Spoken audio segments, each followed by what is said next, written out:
ಆದಿಪೂಜೆಯ ಗೊಂಬ ಹೇರಂಭಗೊಂದಿಸುತ್ತ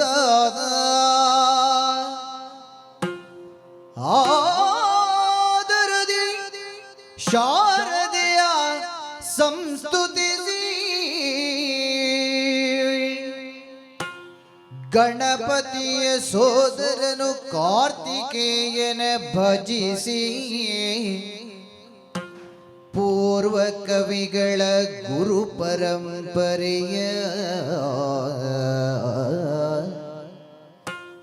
ಮೋದದಿಯೂ ನೆನೆದು ಯತಿ ರಾಘವೇಂದ್ರರನು ವೇದನುತೆ ಧರೆ ಕಮಲಶಿಲೆ ಮಾತೆ ಬ್ರಹ್ಮಾಣಿ ಪಾದವನು ಬಲಗೊಂಡು ಮಾತೆ ಬ್ರಹ್ಮಾಣಿ ಪಾದವನು ಬಲಗೊಂಡು ಪೇಳುವೆನು ಕತೆ ಇದನು ಯಕ್ಷಗಾನದುಳಿಂತು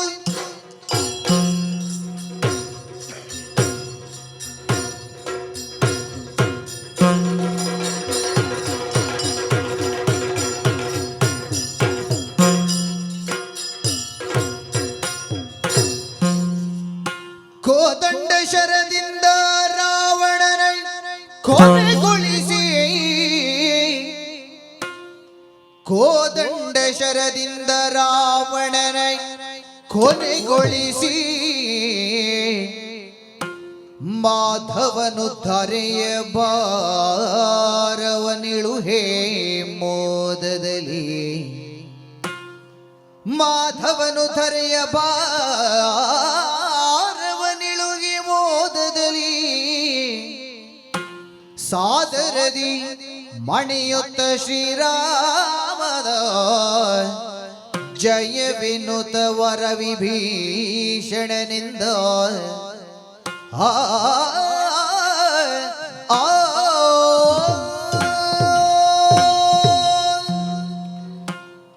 ಸುದೀರ್ಘವಾದ ರಾಮಾಯಣ ಬಹುತೇಕ ಪೂರ್ಣವಾಗಿ ಸೀತಾನ್ವೇಷಣೆಗಾಗಿ ಸಮುದ್ರಕ್ಕೆ ಸೇತುವನ್ನು ಬಲಿದು ವಾನರ ಸೇನೆ ಲಂಕಾ ಪ್ರವೇಶವನ್ನು ಮಾಡಿ ಪುನರಪಿ ರಾಮನಿಂದ ಅಂಗದಾದಿಗಳ ಸಂಧಾನ ಏರ್ಪಟ್ಟು ಕೊನೆಗೆ ರಾಮರಾವಣ ಯುದ್ಧ ಅನಿವಾರ್ಯ ಅಂತಾದ ಹೊತ್ತಿನಲ್ಲಿ ರಾಮನಿಗೂ ರಾವಣನಿಗೂ ಘೋರ ಸಂಗ್ರಾಮ ನಡೆಯುತ್ತದೆ. ನಾವೆಲ್ಲ ತಿಳಿದ ಹಾಗೆ ರಾವಣ ಪಾಳಯದಿಂದ ಬಂದ ಎಲ್ಲ ರಾಕ್ಷಸರನ್ನು ಮರ್ದಿಸ್ತಾ ಕುಂಭಕರ್ಣನೋ ಇಂದ್ರಜಿತುವೋ ಅತಿಕಾಯನೋ ಇತ್ಯಾದಿ ದೇವಾಂತಕ ನರಾಂತಕ ಇತ್ಯಾದಿ ಮಹಾ ರಾಕ್ಷಸರನ್ನೆಲ್ಲ ಮರ್ದಿಸಿ ಆತ್ಯಂತಿಕ ಯುದ್ಧವಾಗಿ ಘೋರ ಸಂಗ್ರಾಮ ರಾಮರಾವಣರಿಗೆ ಕಾಳಗ ಏರ್ಪಡುತ್ತದೆ. ರಾವಣ ಯುದ್ಧಕ್ಕಾಗಿ ಬಂದವನನ್ನು ದಂಡಿಸುವಲ್ಲಿ ರಾಮನೇ ಒಂದು ಹಂತದಲ್ಲಿ ತನಗೆ ಸಾಧ್ಯ ಇಲ್ಲ ಅಂತ ನೆಲೆ ನಿಂತು ರಾವಣವಧೆ ಅಸಾಧ್ಯ, ಹಿಂದೆ ಹೋಗೋಣ ಅಂತ ವಾನರಾದಿಗಳಿಗೆ ಕರೆ ಕೊಡುವ ಹೊತ್ತಿನಲ್ಲಿ ಪೂಜ್ಯರಾದ ಅಗಸ್ತ್ಯರು ಲಂಕಾಭೂಮಿಯನ್ನು ಪ್ರವೇಶ ಮಾಡಿ ಶ್ರೀರಾಮಚಂದ್ರನಿಗೆ ಆದಿತ್ಯ ಹೃದಯ ಮಂತ್ರೋಪದೇಶವನ್ನು ಮಾಡಿ ರಾವಣವಧೆಗೊಂದು ಮಾರ್ಗವನ್ನು ತೋರಿಸ್ತಾರೆ. ಆಗ ಮಹಾಕೋದಂಡ ಧನುಸ್ಸಿನಿಂದ ಮಹಾಸ್ತ್ರವೊಂದನ್ನು ತೆಗೆದು ಶ್ರೀರಾಮಚಂದ್ರ ದಶಕಂಠನಾದ ರಾವಣನ ಕೊರಳಿಗೆ ಪ್ರಯೋಗ ಮಾಡಿದಾಗ ರಾವಣವಧೆ ಸಂಪನ್ನವಾಗಿ ದೇವತೆಗಳೆಲ್ಲ ಜಯ ಜಯ ಎನ್ನುವ ಜಯಘೋಷವನ್ನು ಮೊಳಗಿಸ್ತಾ ಹೂಮಳೆಯನ್ನು ಗರಿಯುತ್ತಾರೆ. ರಾವಣ ವಧೆಗಾಗಿಯೇ ಶ್ರೀರಾಮ ಅವತಾರ ಎನ್ನುವುದು ದೇವತೆಗಳ ಕಲ್ಪನೆ. ಆ ನೆಲೆಯಿಂದ ದೇವತೆಗಳೆಲ್ಲ ಸ್ತುತಿಗೈತಾ ಮಾಧವ ಅರ್ಥಾತ್ ಮಹಾವಿಷ್ಣು ಶ್ರೀರಾಮಾಭಿಧಾನದಿಂದ ಭೂಮಿಗಿಳಿದ ಕಾರ್ಯ ಪೂರ್ಣ ಆಯಿತು. ನಾವೆಲ್ಲ ಆಶಿಸಿದಂತೆ ಚತುರ್ದಶ ಭುವನ ದಲ್ಲಣನಾದ ರಾವಣನ ವಧೆಯಾಗಿ ರಾಮ ಲೋಕಕ್ಕೆ ಮಾಂಗಲ್ಯವನ್ನು ಒದಗಿಸಿದ ಅಂತ ಅವರೆಲ್ಲ ಸಂತೋಷವನ್ನು ಪಡ್ತಾ ಮೇಲಿಂದಲೇ ಜಯಘೋಷವನ್ನು ಒಳಗಿಸುವಾಗ ಕೆಳಗಿದ್ದಂತಹ ಧರ್ಮಾತ್ಮ ವಿಭೀಷಣ ಶ್ರೀರಾಮನ ಕಾಲಿಗೆರಗಿ ಕಾಣಿಕೆಗಳನ್ನೆಲ್ಲ ಅರ್ಪಿಸಿ ಲಂಕಾಭೂಮಿ ನಿನ್ನದ್ದು ಅಂತ ಹೇಳ್ತಾನೆ. ಆಗ ಶ್ರೀರಾಮಚಂದ್ರ ಲಂಕಾ ಪ್ರವೇಶ ತನಗೆ ನಿಷಿದ್ಧ, ವನವಾಸ ವ್ರತ ಪೂರ್ಣ ಆಗಲಿಲ್ಲ, ವನವಾಸ ಪೂರ್ಣ ಆಗುವಲ್ಲಿಯವರೆಗೆ ಪುರಪ್ರವೇಶವನ್ನು ಮಾಡಕೂಡದು, ಆದ್ದರಿಂದ ಲಂಕೆಗೆ ನಾ ಬರುವುದಿಲ್ಲ, ಸಮುದ್ರದ ಬದಿಯಲ್ಲಿ ನಿನಗೆ ಈಗಾಗಲೇ ಸಮುದ್ರ ಸಾಗರ ತಟಿಯಲ್ಲಿ ಪಟ್ಟಾಭಿಷೇಕ ಆಗಿದೆ, ಲಂಕೆಯನ್ನು ಧರ್ಮಯುತನಾಗಿ ಪಾಲಿಸು, ಧರ್ಮಾತ್ಮನಾಗಿ ಲಂಕೆಯನ್ನು ಮುನ್ನಡೆಸು. ಈವರೆಗೆ ಒಬ್ಬ ಲಂಪಟನಾದಂತಹ ರಾವಣನ ಆಳ್ವಿಕೆಗೆ ಒಳಪಟ್ಟ ರಾಕ್ಷಸರಿಗೆ ಸಂಸ್ಕಾರವನ್ನು ಒದಗಿಸಿ ಧರ್ಮ ಸಾಮ್ರಾಜ್ಯ ಶ್ರೀರಾಮ ರಾಜ್ಯದ ವಿಸ್ತಾರವಾದಂತಹ ಲಂಕಾಭೂಮಿಯಲ್ಲಿ ರಾಮರಾಜ್ಯವನ್ನು ಮುನ್ನಡೆಸು ಪ್ರತಿನಿಧಿಯಾಗಿ ಅಂತ ಅವನಿಗೆ ಹಿತವಚನಗಳನ್ನು ನೀತಿಯನ್ನು ಬೋಧಿಸಿದ ರಾಮ ತಕ್ಷಣವೇ ಅಲ್ಲಿಂದ ಉಳಿದಿದ್ದಂಥ ಎಲ್ಲ ವಾನರ ಸೇನೆಗೂ ಆ ಸೇನೆಯ ಮುಖ್ಯಸ್ಥನಾದಂತಹ ಸುಗ್ರೀವನನ್ನು ಲಕ್ಷಿಸಿ ಹೇಳ್ತಾನೆ, ಭರತ ನನ್ನ ಪ್ರತೀಕ್ಷೆಯಲ್ಲಿದ್ದಾನೆ, ಈ ಕ್ಷಣದಲ್ಲಿಯೇ ನಾವೆಲ್ಲರೂ ಅಯೋಧ್ಯೆಯವರೆಗೆ ಸಾಗಬೇಕು, ಆದ್ದರಿಂದ ಅತಿ ಬೇಗವಾಗಿ ಲಂಕೆಯನ್ನು ಬಿಟ್ಟು ಅಯೋಧ್ಯೆಗೆ ಹೋಗುವ ವ್ಯವಸ್ಥೆಯನ್ನು ಮಾಡೋಣ ಅಂತ ರಾಮ ಒಂದು ಕರೆ ಕೊಡ್ತಾನೆ. ಆ ಕರೆಯನ್ನು ಕೇಳಿದಂತಹ ಸುಗ್ರೀವನಿಗೆ ಆಶ್ಚರ್ಯ ಆಗುತ್ತದೆ. ಆ ಕ್ಷಣದಲ್ಲಿ ರಾಮನಲ್ಲಿ ಒಂದು ಭಿನ್ನಹವನ್ನು ಮಾಡಿಕೊಳ್ತಾನೆ. ಸಚ್ಚರಿತ ತಡೆ ನಿಮಿಷ ಬಹಳ ಚರಿಯೋ ಸಿರಿಯರಸ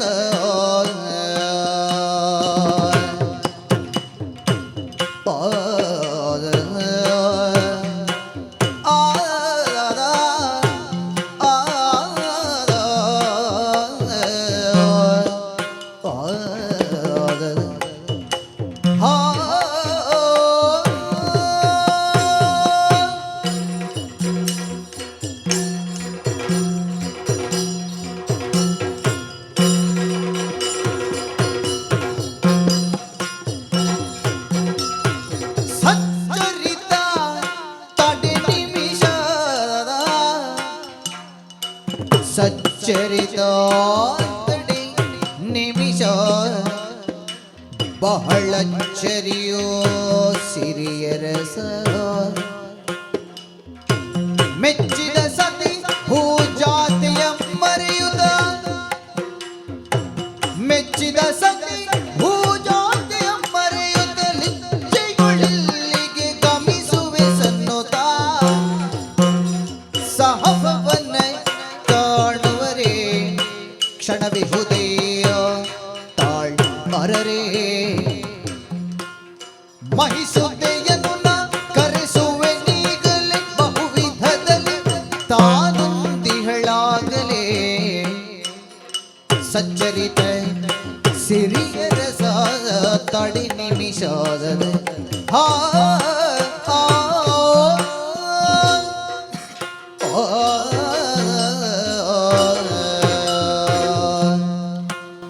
ಅಯೋಧ್ಯಾಗಮನವೇ ನನ್ನ ಲಕ್ಷ್ಯ ಅಂತ ಹೊರಟು ನಿಂತ ರಾಮನನ್ನು ಸುಗ್ರೀವ ಪ್ರಾರ್ಥಿಸಿಕೊಳ್ತಾನೆ.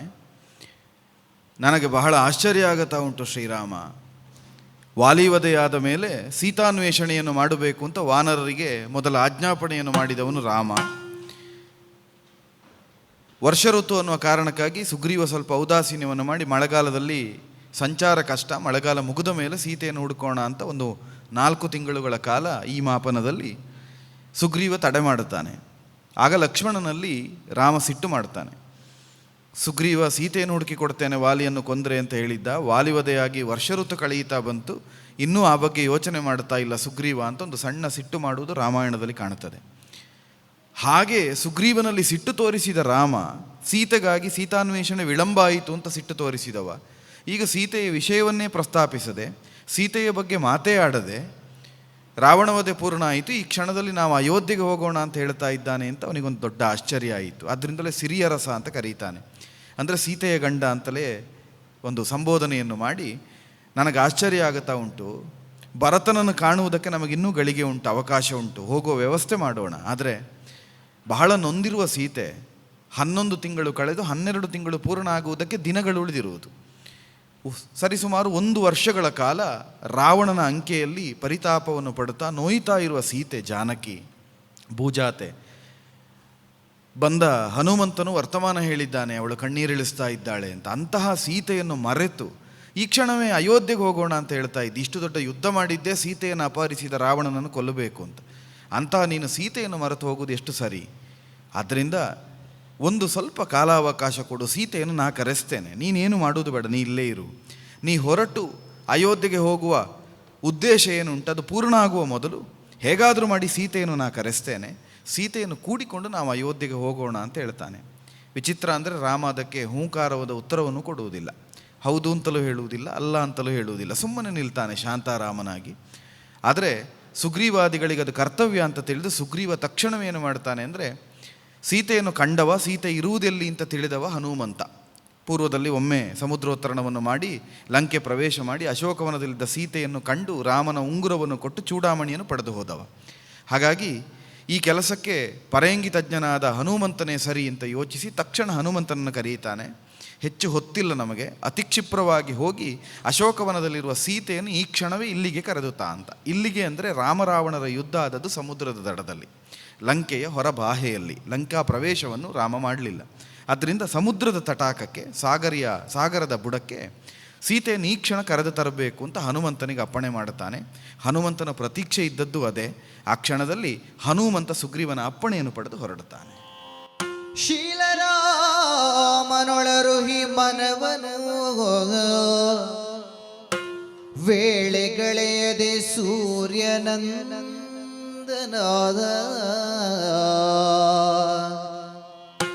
ಗಾಳಿ ಎಣುಗೆಗೆ ಕಜ್ಜ ಒಪ್ಪಿಸಿ ಕಳುಗಲ ಕ್ಷಣದಿ ಗಾಳಿ ಎಣುಗೆಗೆ ಕಜ್ಜ ಒಪ್ಪಿಸಿ ಕಳುಗಲ ಕ್ಷಣದಿ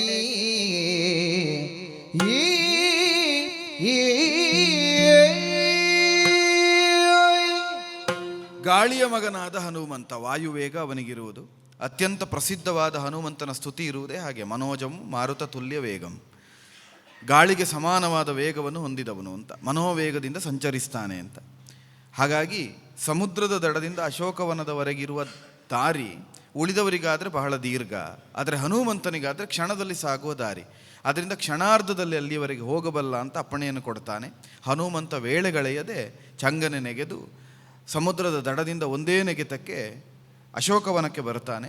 ಅಶೋಕವನದಲ್ಲಿ ಶಿಂಶುಪಾ ವೃಕ್ಷದ ಕೆಳಗಡೆ ರಾಮಧ್ಯಾನವನ್ನು ಮಾಡುತ್ತಾ ಇರುವ ಸೀತಾದೇವಿಯ ಪಾದಕ್ಕೆ ವಂದಿಸಿಕೊಂಡು ರಾಮರಾವಣರ ಕಥೆಯನ್ನು, ರಾವಣ ವಧೆಯಲ್ಲಿ ದೇವತೆಗಳು ಸಹಾಯವನ್ನು ಮಾಡಿದ್ದನ್ನು, ದೇವೇಂದ್ರನೇ ರಥವನ್ನು ಕಳುಹಿಸಿ ದೇವಸಾರಥಿಯಾದ ಮಾತಲಿಯೇ ಬಂದು ಶ್ರೀರಾಮನನ್ನು ರಥದಲ್ಲಿ ಕುಳ್ಳಿರಿಸಿಕೊಂಡು ರಾವಣನೊಂದಿಗೆ ಕಾದಾಟವನ್ನು ಮಾಡುವಂತೆ ಪ್ರಚೋದಿಸಿ ಶ್ರೀರಾಮ ಪ್ರಯೋಗಿಸಿದ ಮಹಾಸ್ತ್ರ ಬ್ರಹ್ಮಾಸ್ತ್ರ, ಅದರಿಂದ ರಾವಣ ವಧೆಯಾಯಿತು ಅನ್ನುವ ಇಡೀ ಯುದ್ಧವನ್ನು ಗೆದ್ದ ವರ್ತಮಾನವನ್ನು ಬಹಳ ಚುಟುಕಾಗಿ ಹೇಳ್ತಾನೆ. ಯಾಕಂದರೆ ಅಷ್ಟು ಹೇಳುವಷ್ಟು ಅವಕಾಶ ಇಲ್ಲ.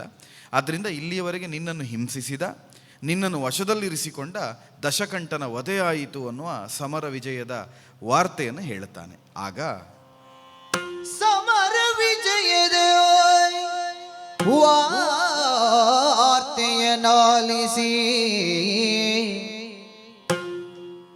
ಕಮಲಮುಖಿಯಳ ವದನವು ಅರಳಿತು.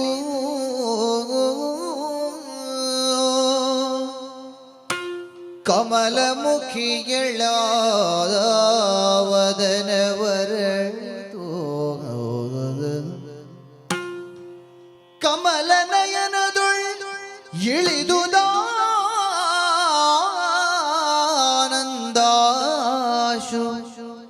ಅಗಣಿತವು.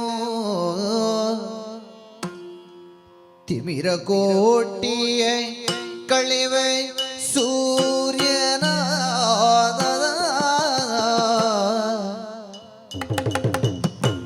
ಸಮಸುಭಾಸನ ಪದವ ನೆನೆಯುತ್ತ ಸಮಸುಭಾಸನ ಪದವ ನೆನೆಯುತ್ತ ವಿಮಲ ಮುಖಿ ಕೇಳಿದಳು ಮುಂದಿನ ಪರಿಯ ಪೇಳು ಪೇಳೆನುತ. ವಿಮಲ ಮುಖಿ ಕೇಳಿದಳು ಮುಂದಿನ ಪರಿಯ ಪೇಳೆನುತ.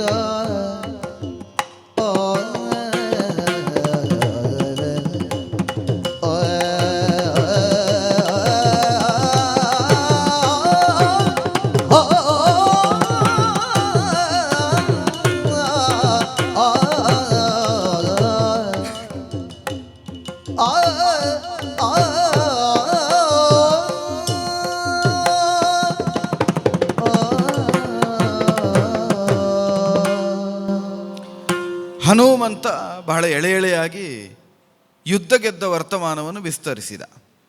ರಾವಣನನ್ನು ಕೊಲ್ಲುವುದಕ್ಕೆ ಕಷ್ಟ ಆಯಿತು, ಅಗಸ್ತ್ಯರು ಬಂದರು. ರಾಮನ ಶೌರ್ಯವನ್ನು, ರಾಮನ ತೋಳ ವಿಕ್ರಮವನ್ನು, ರಾಮ ಕೋದಂಡವನ್ನು ಎತ್ತಿದ್ದನ್ನು, ಯುದ್ಧದ ವಾರ್ತೆಯನ್ನು ಮತ್ತೆ ಮತ್ತೆ ಹೇಳಿದ. ಸೀತೆಗೆ ನಿಜವಾಗಿ ಕುತೂಹಲ ಇದ್ದದ್ದು ಯುದ್ಧದ ವಾರ್ತೆಯನ್ನು ಕೇಳುವುದಕ್ಕಲ್ಲ. ನಮ್ಮ ಅಧ್ಯಾತ್ಮದಲ್ಲಿ ಭಕ್ತಿಯನ್ನು ಹೇಳುವಾಗ ಕೂಡ, ಭಗವಂತ ಮತ್ತು ಭಕ್ತನ ಸಂಬಂಧವನ್ನು ಹೇಳುವಾಗ ಕೂಡ ಭಕ್ತಿಯನ್ನು ವರ್ಣಿಸುವುದಕ್ಕೆ ಪತಿಪತ್ನಿಯರ ವಿರಹ ಅಂತ ಹೇಳ್ತಾರೆ. ದೀರ್ಘಕಾಲ ಪತಿ ಇಲ್ಲದೇ ಇರುವ ಹೊತ್ತಿನಲ್ಲಿ ಪತಿಯ ದರ್ಶನಕ್ಕಾಗಿ ಕಾದ ಪತ್ನಿಯನ್ನು ಭಕ್ತಿಗಾಗಿ ಒಂದು ಹೋಲಿಕೆಯನ್ನು ಕೂಡ ಕೊಡ್ತಾರೆ ಭಕ್ತಿಯ ವಿಧಗಳಲ್ಲಿ. ಅನನ್ಯ ಭಕ್ತಿ, ಅನ್ಯೋನ್ಯ ಭಕ್ತಿ, ಹೀಗೆಲ್ಲ ಭಕ್ತಿಗಳನ್ನು ಹೇಳುವಾಗ ಒಂದು ಭಕ್ತಿಯನ್ನು ಹೇಳುವಾಗ ಪತಿಪತ್ನಿಯರ ಸಂಬಂಧವನ್ನು ಕೂಡ ಹೇಳ್ತಾರೆ. ಅಂದರೆ ಭಗವಂತನ ಮತ್ತು ಭಕ್ತನ ನಡುವೆ ಇದ್ದ ಸಂಬಂಧದಷ್ಟು ಪರಿಶುದ್ಧವಾಗಿರುತ್ತದೆ ಅಂತ. ಇಲ್ಲಿ ಭಗವಂತನದ್ದೇ ಸಂಸಾರ. ಸೀತಾರಾಮರು ಅಂದರೆ ಲಕ್ಷ್ಮಿ ಮತ್ತು ನಾರಾಯಣ. ಯುದ್ಧ ಗೆದ್ದ ವಾರ್ತೆ ಸೀತೆಗೆ ನಿಜವಾಗಿ ರಾಮ ಗೆದ್ದೇ ಗೆಲ್ತಾನೆ ಅಂತ ಗೊತ್ತಿದೆ. ಗೊತ್ತಿಲ್ಲದೇ ಇದ್ದರೆ ಹನುಮಂತ ಚೂಡಾಮಣಿ ಪ್ರಕರಣದಲ್ಲಿ ನಿನ್ನನ್ನು ಹೊತ್ತು ಹೋಗುತ್ತೇನೆ ಹೆಗಲ ಮೇಲೆ ಅಂತ ಹೇಳುವಾಗ ಸೀತೆ ಹೆಗಲ ಮೇಲೆ ಹತ್ತಿ ಕುಳಿತುಕೊಳ್ಳುತ್ತಿದ್ಲು. ಸೀತೆ ಹೇಳಿದ್ದೇನು? ಕದ್ದು ತಂದವನ ಮನೆಯಿಂದ ಕದ್ದು ಹೋಗುವುದಕ್ಕಿದ್ದದ್ದಲ್ಲ, ಗೆದ್ದೇ ಹೋಗಬೇಕು. ನನ್ನ ರಾಮ ಬಂದವನನ್ನು ಕೊಂದೇ ಕೊಲ್ಲುತ್ತಾನೆ, ಕೊಂದ ಮೇಲೆ ನನ್ನನ್ನು ಗೆದ್ದು ಪಡೆದುಕೊಂಡು ಹೋಗುತ್ತಾನೆ ಅಂತ. ರಾಮನ ವಿಕ್ರಮದ ಮೇಲೆ ಅತಿಯಾದ ವಿಶ್ವಾಸ ಇದ್ದ ಸೀತೆಗೆ ರಾಮ ಯುದ್ಧ ಗೆದ್ದದ್ದು ದೊಡ್ಡ ವರ್ತಮಾನ ಅಲ್ಲ, ಗೆದ್ದೇ ಗೆಲ್ತಾನೆ ಅಂತ ಗೊತ್ತು. ಯುದ್ಧ ಗೆದ್ದ ಮೇಲೆ ರಾಮ ಏನು ಹೇಳಿದ ಅನ್ನೋದು ಅವಳಿಗಿರುವ ಕುತೂಹಲ. ಆದರೆ ಹನುಮಂತ ಅದನ್ನು ಹೇಳಲೇ ಇಲ್ಲ. ಹನುಮಂತ ಬರೀ ಯುದ್ಧದ ವಾರ್ತೆಯನ್ನು ಹೇಳಿದ್ರಿಂದ ಸಂತೋಷ ಆಯಿತು, ಮುಖ ಅರಳಿತು. ರಾಮನನ್ನು ನೋಡಬೇಕು ಅನ್ನೋ ಅತೀವ ಆಕಾಂಕ್ಷೆಯಿಂದ ಕೊನೆಗೆ ಬಾಯಿ ಬಿಟ್ಟು ಸೀತೆಯೇ ಕೇಳುತ್ತಾಳೆ, ಯುದ್ಧ ಗೆದ್ದದ್ದು ಸರಿ, ರಾವಣಾದಿಗಳು ಹತರಾದದ್ದು ಸರಿ, ಲಂಕಾಭೂಮಿಯಲ್ಲಿ ರಾಮನ ಪ್ರಭುತ್ವ ಪ್ರತಿಷ್ಠಾಪನೆಯಾದದ್ದು ಸರಿ, ಅದಾದ ಮೇಲೆ ರಾಮ ಏನು ಹೇಳಿದ, ನೀನು ಇಲ್ಲಿಗೆ ಯಾಕೆ ಬಂದೆ ಅಂತ ನೇರವಾಗಿ ರಾಮನ ವಾರ್ತೆಯನ್ನು, ತನ್ನ ಮತ್ತು ರಾಮನ ಸಂಬಂಧದ ಬಗ್ಗೆ ರಾಮ ಏನು ಹೇಳಿದ ಅನ್ನೋ ಕುತೂಹಲದಿಂದ ಹನುಮಂತನಲ್ಲಿ ಸೀತೆ ಪ್ರಶ್ನಿಸ್ತಾಳೆ. ಹನುಮಂತ ಪರೇಂಗಿತಜ್ಞ, ವ್ಯಾಕರಣಜ್ಞ, ಚತುರ್ವೇದಗಳನ್ನು ಬಲ್ಲವ, ಸೂರ್ಯನಿಂದ ವ್ಯಾಕರಣವನ್ನು ಅಭ್ಯಾಸ ಮಾಡಿದವ. ರಾಮ ನೇರ ಸೀತೆಯ ವಿಷಯವನ್ನೇ ಹೇಳದೆ ಅಯೋಧ್ಯೆಗೆ ಹೊರಟಿದ್ದಾನೆ ಅಂತ ಹೇಳಿದರೆ ಸೀತೆಗೆ ಎಷ್ಟು ನೋವಾಗುತ್ತದೆ ಅಂತ ಹನುಮಂತನಿಗೂ ಗೊತ್ತಿದೆ. ಇದು ವಾಲ್ಮೀಕಿಗಳು ವರ್ಣಿಸಿದ ರಾಮಾಯಣದ ಒಂದು ತುಂಬ ರಮಣೀಯವಾದ ಪ್ರಸಂಗ. ರಾಮ ಹೀಗೆ ಹೇಳ್ತಾ ಇದ್ದಾನೆ ಅಂತ ಸೀತೆಯಲ್ಲಿ, ಸೀತೆ ಹಾಗೆ ಹೇಳ್ತಾ ಇದ್ದಾನೆ ಅಂತ ರಾಮನಲ್ಲಿ ಹನುಮಂತ ಹೇಳುತ್ತಾನೆ. ಅಲ್ಲಿ ನಡೆದದ್ದು ಯಾವುದೂ ಅಲ್ಲ, ಎರಡನ್ನೂ ಹನುಮಂತನೇ ಹೇಳ್ತಾನೆ. ಇದು ಯಾಕೆ ಅಂದರೆ ಸೀತಾರಾಮರ ಸಾಂಗತ್ಯವಾಗಬೇಕು ಅನ್ನೋದು ಹನುಮಂತನಂತ ಒಬ್ಬ ಬ್ರಹ್ಮಚಾರಿಗೂ ಇದ್ದ ಆಶಯ. ಹಾಗಾಗಿ ಅವನೇನು ಹೇಳ್ತಾನೆ, ಸುಳ್ಳು ಹೇಳಿದ ಅಂತಲ್ಲ, ರಾಮನ ಮನದ ಭಾವವನ್ನು ಭಾಷೆಯಾಗಿಸಿ ಹನುಮಂತ ಹೇಳುವುದು. ಅವನು ಯುದ್ಧ ವಾರ್ತೆ ಮುಗಿದ ಮೇಲೆ ಸುಗ್ರೀವ ತಡೆದ, ಭರತನಲ್ಲಿ ಹೋಗುವ ಮೊದಲು ಸೀತೆಯನ್ನು ಕರೆತರ್ತೇನೆ ಅಂತ ಸುಗ್ರೀವ ಕಳುಹಿಸಿದ ಅಂತ ಹೇಳುವುದಿಲ್ಲ. ಅದರ ಬದಲಿಗೆ ರಾಮ ಹೇಗೆ ಮನಸ್ಸಿನಲ್ಲಿ ಯೋಚಿಸ್ತಾನೆ ಅನ್ನುವುದನ್ನು ಅರ್ಥವಿಸಿಕೊಂಡು ಸೀತೆಯಲ್ಲಿ ಹೇಳ್ತಾನೆ. ಎಂದು ಬರುವಳೋ ಸೀತೆ, ಎಂದು ನಲಿವಳು ಖ್ಯಾತೆ,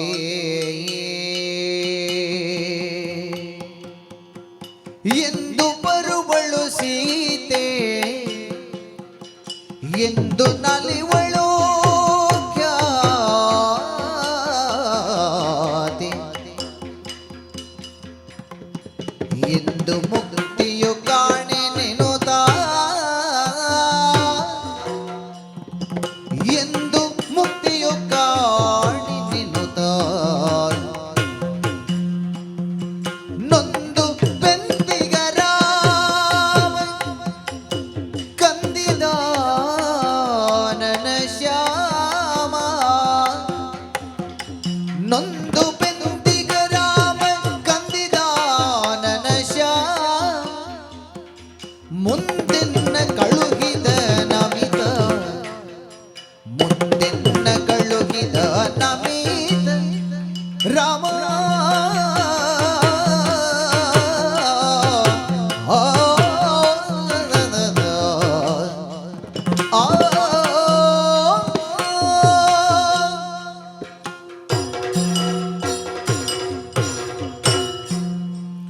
ಬಹಳ ಸುಂದರವಾಗಿ ರಾಮನ ಮನಸ್ಸನ್ನು ಹನುಮಂತ ಹೇಳ್ತಾ ಹೋಗುತ್ತಾನೆ. ಎಂದು ಬರುವಳು ಸೀತೆ, ಎಂದು ಸೀತೆಯನ್ನು ನೋಡುತ್ತೇನೋ ಅಂತ ಮನದಿಂದ ತುಂಬ ನೊಂದ ರಾಮ ಕಂದಿದಾನನ ಶ್ಯಾಮ ಅಂತ ಹೇಳ್ತಾನೆ. ನೀಲಮೇಘ ಶ್ಯಾಮ ಅಂತ ರಾಮನಿಗೆ ಕೃಷ್ಣನಿಗೆಲ್ಲ ನಾವು ವರ್ಣನೆಯನ್ನು ಕೊಡುವುದು. ನೀಲಿಯ ಮೇಘದ ಹಾಗೆ, ಮೋಡದ ಹಾಗೆ ಕಾಂತಿಯನ್ನು ಹೊಂದಿದವರು ಅಂತ. ಅಂತಹ ರಾಮನ ಮುಖ ಕಪ್ಪಿಟ್ಟಿದೆ ಅನ್ನೋ ಹಾಗೆ ಶ್ಯಾಮ ಅಂತ, ಕಂದಿದಾನನ ಶ್ಯಾಮ. ಅವನ ಮುಖದ ಸೌಂದರ್ಯ ಕ್ಷೀಣವಾಗಿದೆ ನೀನಿಲ್ಲದೇ ಇರುವುದರಿಂದ. ಹಾಗಾಗಿ ಎಂದು ಬರ್ತಾಳೋ ಸೀತೆ, ಸೀತೆಗೆ ಎಂದು ಮುಕ್ತಿ ಸಿಗ್ತದೋ ಅಂತ ಯೋಚಿಸಿ ಯೋಚಿಸಿ ರಾಮನು ನೊಂದು ಬೆಂದಿದ್ದಾನೆ. ನಿನ್ನನ್ನು ಕಾಣಬೇಕು ಅನ್ನೋ ಪ್ರತೀಕ್ಷೆಯಲ್ಲಿ ರಾಮ ಇದ್ದಾನೆ. ಆದ್ದರಿಂದಲೇ ರಾಮ ನನ್ನನ್ನು ಇಲ್ಲಿಗೆ ಕಳುಹಿಸಿದ ಅಂತ ಹೇಳ್ತಾನೆ. ರಾಮ ಸುಗ್ರೀವನಿಗೆ ಹೇಳಿ ಸುಗ್ರೀವ ಇವನನ್ನು ಕಳುಹಿಸಿದ, ಇದು ಯಾವುದನ್ನು ಹೇಳದೆ ರಾಮನೇ ಕಳುಹಿಸಿದ ಅಂತ ಹೇಳಿಬಿಡ್ತು. ಹೇಳುವುದರ ಜೊತೆಯಲ್ಲಿ ಒಂದು ಸಣ್ಣ ಪರೋಕ್ಷವಾದ ಪ್ರಚೋದನೆಯನ್ನು ಸೀತೆಗೆ ಕೊಡ್ತಾನೆ. ಎಂದು ಬರುವಳು ಸೀತೆ ಅಂತ ಕಾಯ್ತಾ ಇದ್ದಾನೆ ಅಂತ. ಅಂದರೆ ರಾಮ ಇಲ್ಲಿಗೆ ಬರುವುದಿಲ್ಲ, ನೀನೇ ಅಲ್ಲಿಗೆ ಬರಬೇಕು ಅನ್ನೋ ಸೂಚನೆ. ರಾಮನೇ ಬಂದು ನಿನ್ನನ್ನು ಕರೆದು ಹೋಗುತ್ತಾನೆ ಅನ್ನೋ ನಿರೀಕ್ಷೆ ಅಲ್ಲ, ರಾಮನಿದ್ದಲ್ಲಿಗೆ ನೀನು ಈ ಕ್ಷಣ ಹೊರಟು ಬರಬೇಕು ಅನ್ನೋದು ಅದಕ್ಕೆ ಕೊಟ್ಟ ಪ್ರಚೋದನೆ. ಆ ಮಾತನ್ನು ಕೇಳಿದಂತಹ ಸೀತೆ ಸಹಜವಾಗಿ ರಾಮನನ್ನು ಬಿಟ್ಟು 12 ತಿಂಗಳುಗಳ ಕಾಲ ತಪಸ್ವಿನಿಯಂತೆ ವಿರಹಿಣಿಯಾಗಿದ್ದ ಸೀತೆ ರಾಮನನ್ನು ಕಾಣುವುದಕ್ಕಾಗಿ ಅಕ್ಷರಾರ್ಥದಿಂದ ಪ್ರತಿನಿತ್ಯ ಹಗಲು ರಾತ್ರಿ ಅನ್ನುವ ಭೇದ ಇಲ್ಲದೆ ನಿದ್ರೆ ಮಾಡದೆ ರಾಮಧ್ಯಾನದಲ್ಲಿ ರಾಮನ ಸೌಖ್ಯಕ್ಕಾಗಿ ಕಾದಿದ್ದಂತಹ ಸೀತೆ ಪರಮ ಪತಿವ್ರತೆ ಹನುಮಂತನ ಮಾತು ಕೇಳಿ ಒಮ್ಮೆ ಕಣ್ಣಿನಿಂದ ನೀರಿಳಿಸ್ತಾ ಹನುಮನನ್ನು ಪ್ರಶ್ನಿಸ್ತಾಳೆ. ಹನುಮ ನಿನ್ನಯ ನುಡಿಯೋ ಶೋಕಿಪ ಮನದಿ ಮಿನುಗಿದಾಸೆಯ ರವಿಯು ಶೋಕಿಪ ಮನದಿ ಮಿನುಗಿದಾಸೆಯ ರವಿಯು ಹನುಮ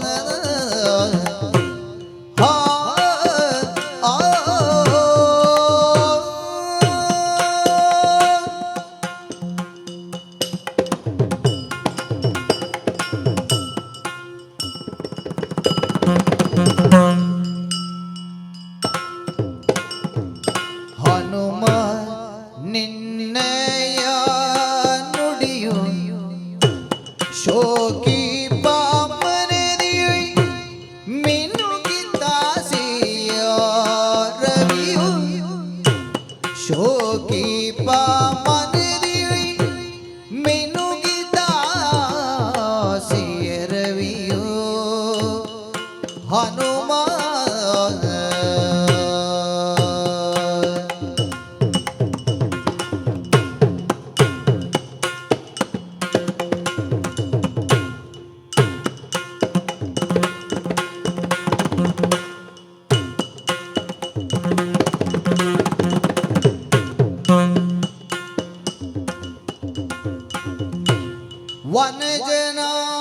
ವನಜನಾಭನ ವಿರಹ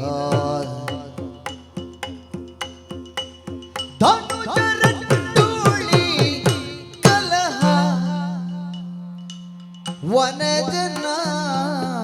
ವನಜನಾಭನ ವಿರಹ ಧನುಜರಟ್ಟುಳಿ ಕಲಹ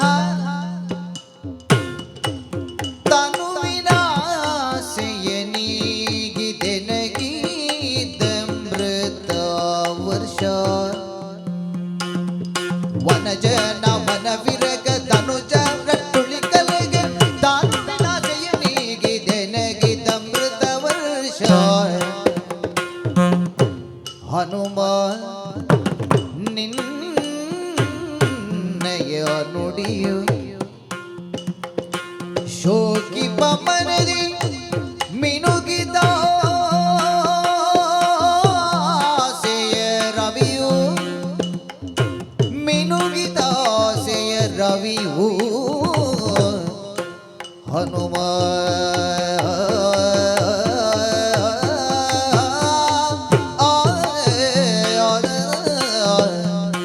ಹನುಮ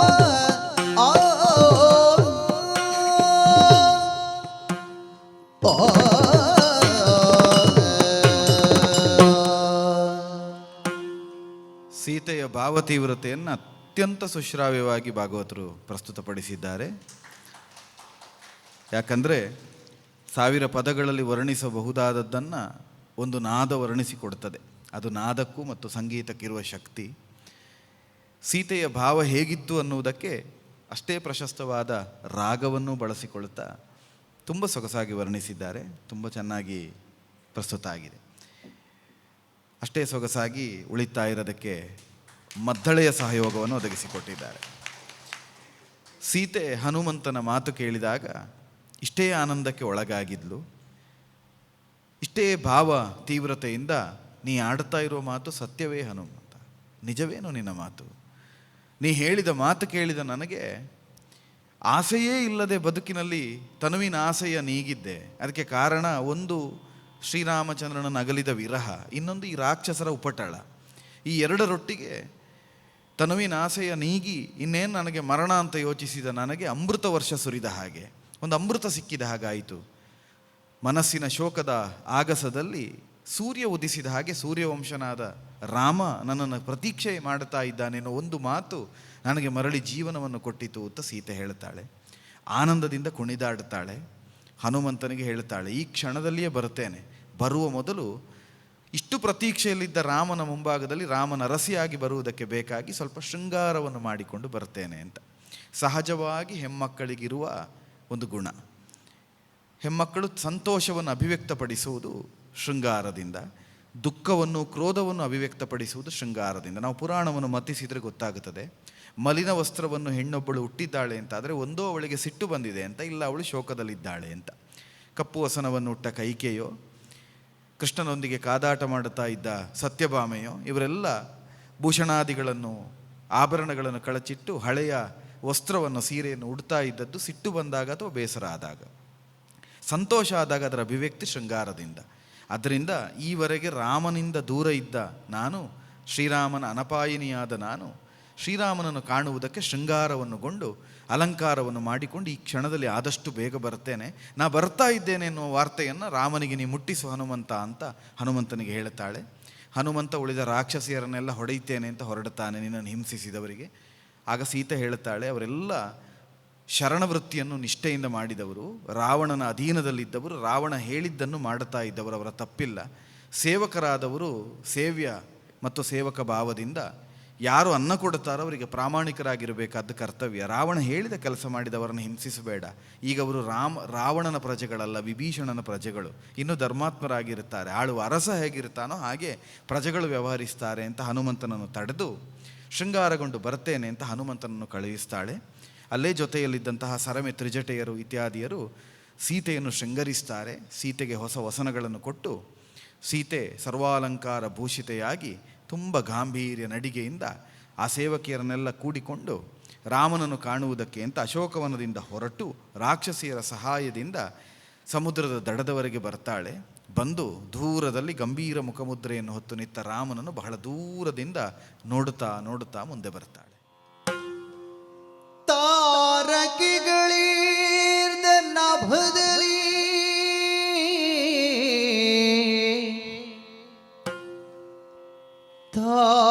ತಾರಕಿಗಳೀರ್ದ ನಭದಲ್ಲಿ ಚಂದ್ರನುದಿಸಿದೊಲು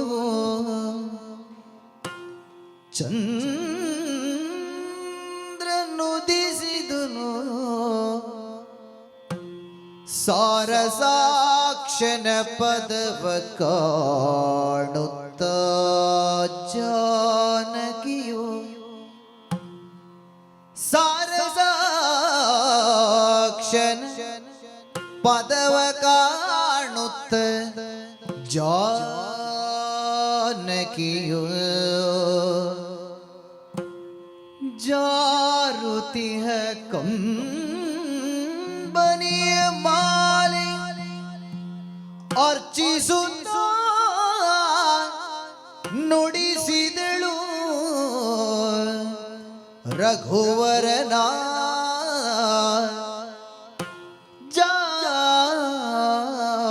ಜಾರುತಿಹ ಕಂಬನಿಯ ಮಾಲೆಯಿಂದರ್ಚಿಸುತ್ತ ನುಡಿಸಿದಳು ರಘುವರನ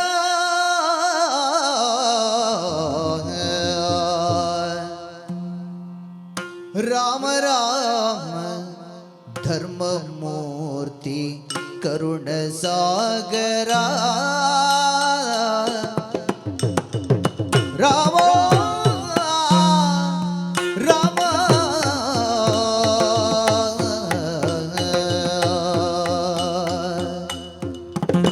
ಆ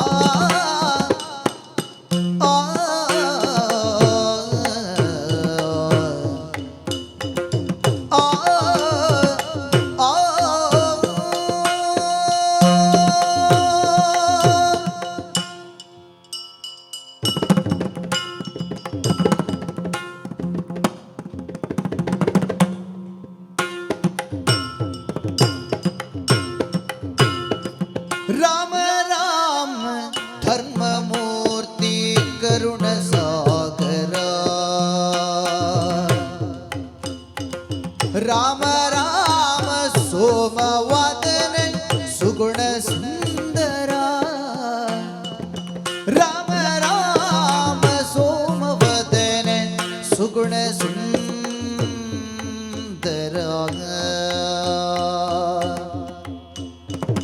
ವ್ಯೋಮಕೇಶ ಧನುವ ಮುರಿದ ಪ್ರೇಮ ಚಂದಿರ ವ್ಯೋಮಕೇಶ ಧನುವ ಮುರಿದ ಪ್ರೇಮ ಚಂದಿರ ಹೇಮ ಮೃಗಕ್ಕೆ ಸೋತೆ ಕ್ಷಮಿಸು ರಾಮಚಂದಿರ ಹೇಮ ಮೃಗಕ್ಕೆ ಸೋತೆ ಕ್ಷಮಿಸು ರಾಮಚಂದಿರ ಹೇ ಪ್ರೇಮ ಚಂದಿರ ಓ ಸುಗುಣ ಮಂದಿರ ಕರುಣ ಸಾಗರ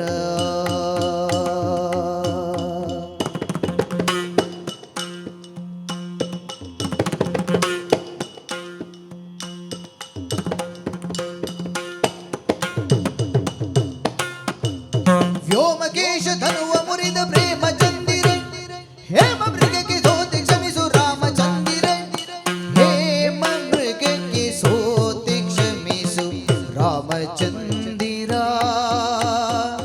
ರಾಮ ರಾಮ ರಾಮ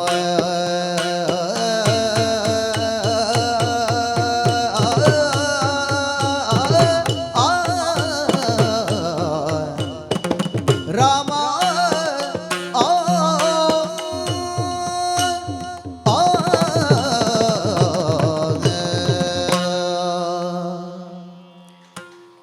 ಅಮೋಘವಾದ ಪ್ರಸ್ತುತಿ. ಬಹುಶಃ ಇದಕ್ಕೆ ವ್ಯಾಖ್ಯಾನವೇ ಬೇಡ ಅಂತ ಕಾಣುತ್ತದೆ. ಸನ್ನಿವೇಶವನ್ನು ಅಷ್ಟು ರಮಣೀಯವಾಗಿ ವರ್ಣಿಸಿದ್ದಾರೆ. ತಾರಕೆಗಳಿರ್ದ ನಭದಲ್ಲಿ ಚಂದಿರನ ದರ್ಶನವಾದ ಹಾಗೆ.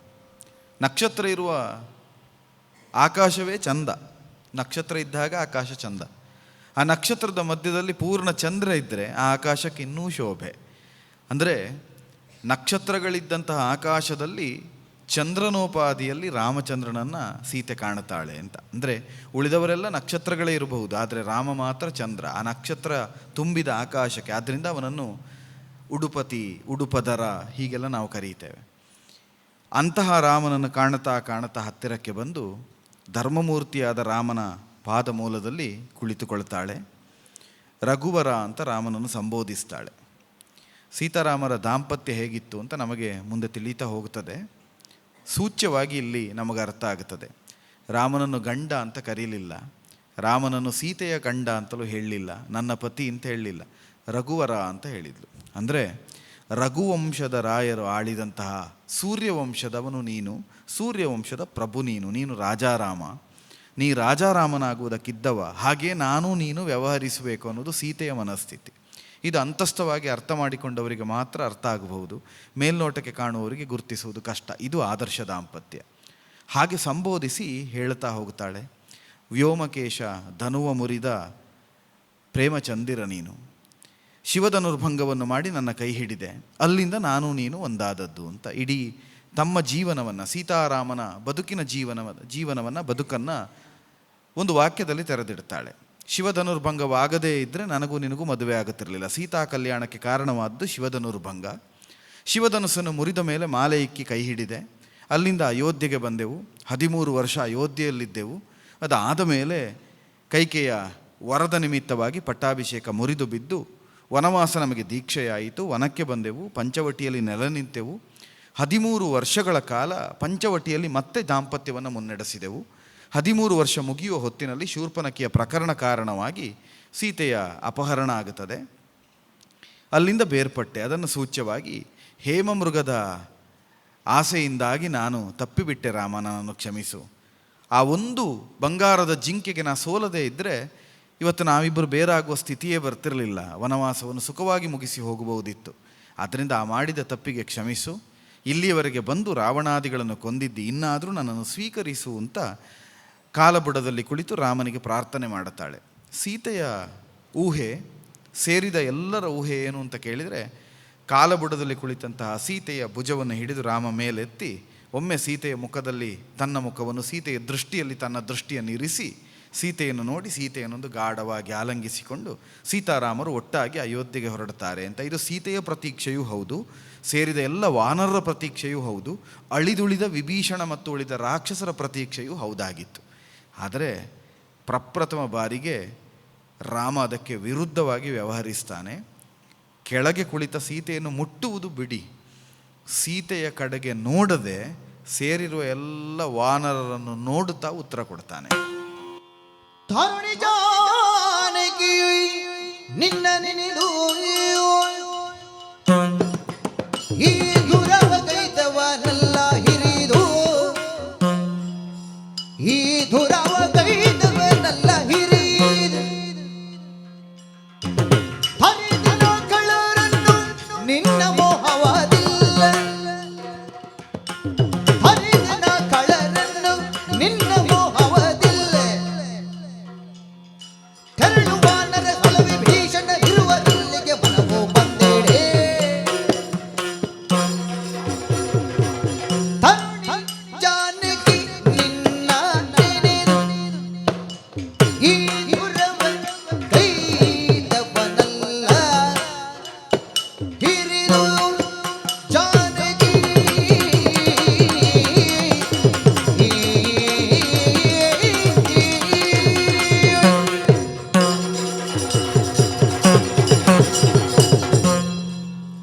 ಪ್ರಪ್ರಥಮ ಬಾರಿಗೆ ಎಲ್ಲರಿಗೂ ಆಶ್ಚರ್ಯ ಆಗುವ ಹಾಗೆ ರಾಮ ಮಾತಾಡುತ್ತಾನೆ.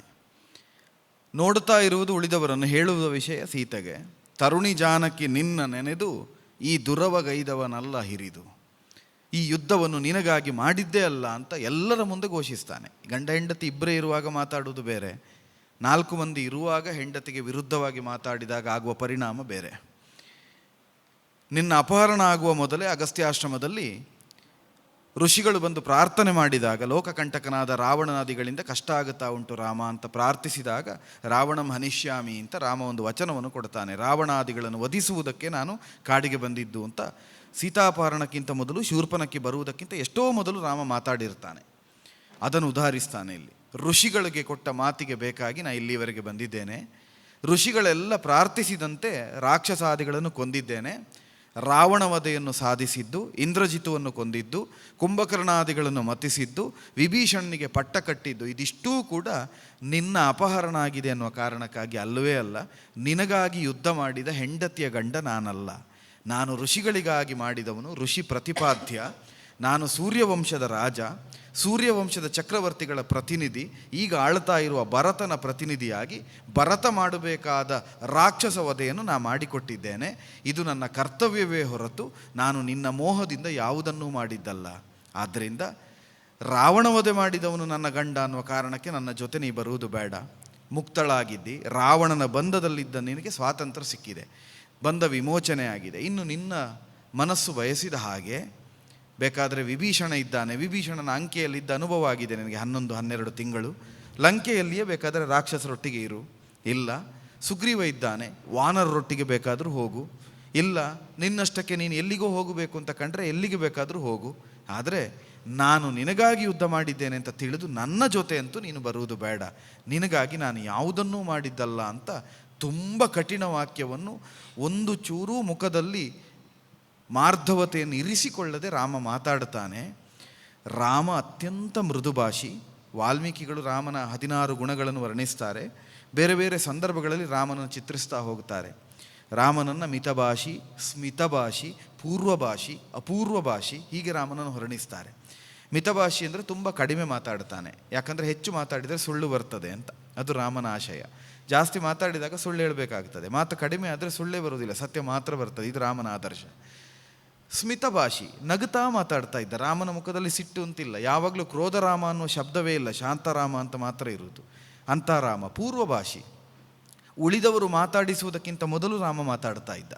ಅವರು ಮಾತಾಡಲಿ ಅಂತ ಕಾಯುವುದಿಲ್ಲ. ನಮಗೆಲ್ಲ ಒಂದು ಸಣ್ಣ ಬಿಗುಮಾನ ಇರ್ತದೆ, ನಾವೆಂತ ಮಾತಾಡಿಸೋದು, ಬೇಕಾದರೆ ಅವರು ಮಾತಾಡಿಸ್ತಾರೆ ಅಂತ. ರಾಮನಿಗದಿರಲೇ ಇಲ್ಲ. ಎದುರು ಒಬ್ಬರು ಕಾಣುವಾಗ ಅವನೇ ಕೈ ಮುಗಿದು ಮಾತಾಡಿಸಿ ಬಿಡ್ತಿದ್ದ. ಅಂದರೆ ಅವನಿಗೆ ತಾನೇ ಮೊದಲು ಮಾತಾಡಿದರೆ ಸಣ್ಣವನಾಗುತ್ತೇನೆ ಅಂತಲ್ಲ, ತಾನು ಮಾತಾಡುವುದರಿಂದ ಸಂಬಂಧ ಬೆಳೀತದೆ ಅಂತಿತ್ತು ರಾಮನಿಗೆ. ಅವನು ಪೂರ್ವಭಾಷಿ. ಅಪೂರ್ವಭಾಷಿ, ಅವನು ಆಡ್ತಾ ಇದ್ದ ಮಾತುಗಳೆಲ್ಲ ಅಪೂರ್ವವಾದದ್ದು, ಮತ್ತೊಬ್ಬರು ಆಡ್ಲಿಕ್ಕೆ ಸಾಧ್ಯ ಇಲ್ಲ.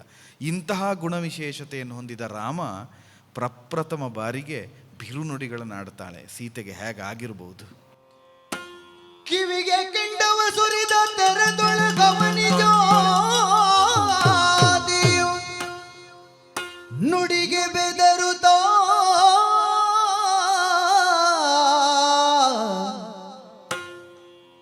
ಭುವಿಗೆ ಬಿದ್ದಳು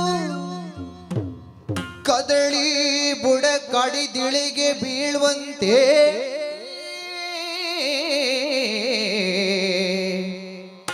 ಭುವಿಗೆ ಬಿದ್ದಳು ಕದಳಿ ಬುಡ ಕಡಿದಿಳಿಗೆ ಬೀಳುವಂತೆ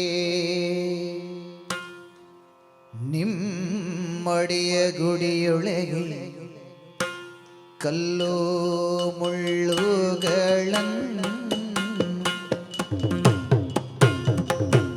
ಸಮ್ಮತದಿ ಕಳೆಯುತ್ತ ಬಾಳ ಭಾಮಿನಿಗೆ ಸಮ್ಮಾನವೆಸಗಿದಿರಿ, ಸಮ್ಮಾನವೆಸಗಿದಿರಿ. ಶಂಕೆ ಮಣಿ ಮಾಲೇಲಿ ದುಮ್ಮಾನವೇ ಕೆನಗಿ ಸಾವಿಲೆ ಸಹುದು, ದುಮ್ಮಾನವೇ ಕೆನಗಿ ಸಾವಿಲೆ ಸಹುದು. ನಿಮ್ಮಡಿಯ ಗುಡಿಯೊಳಗೆ ಕಲ್ಲು ಮುಳ್ಳುಗಳನ್ನು ಸಮ್ಮತದಿ ಕಳೆಯುತ್ತ ಬಾಳ್ದ ಭಾಮಿನಿಗೆ ರಾಮ ರಾಮ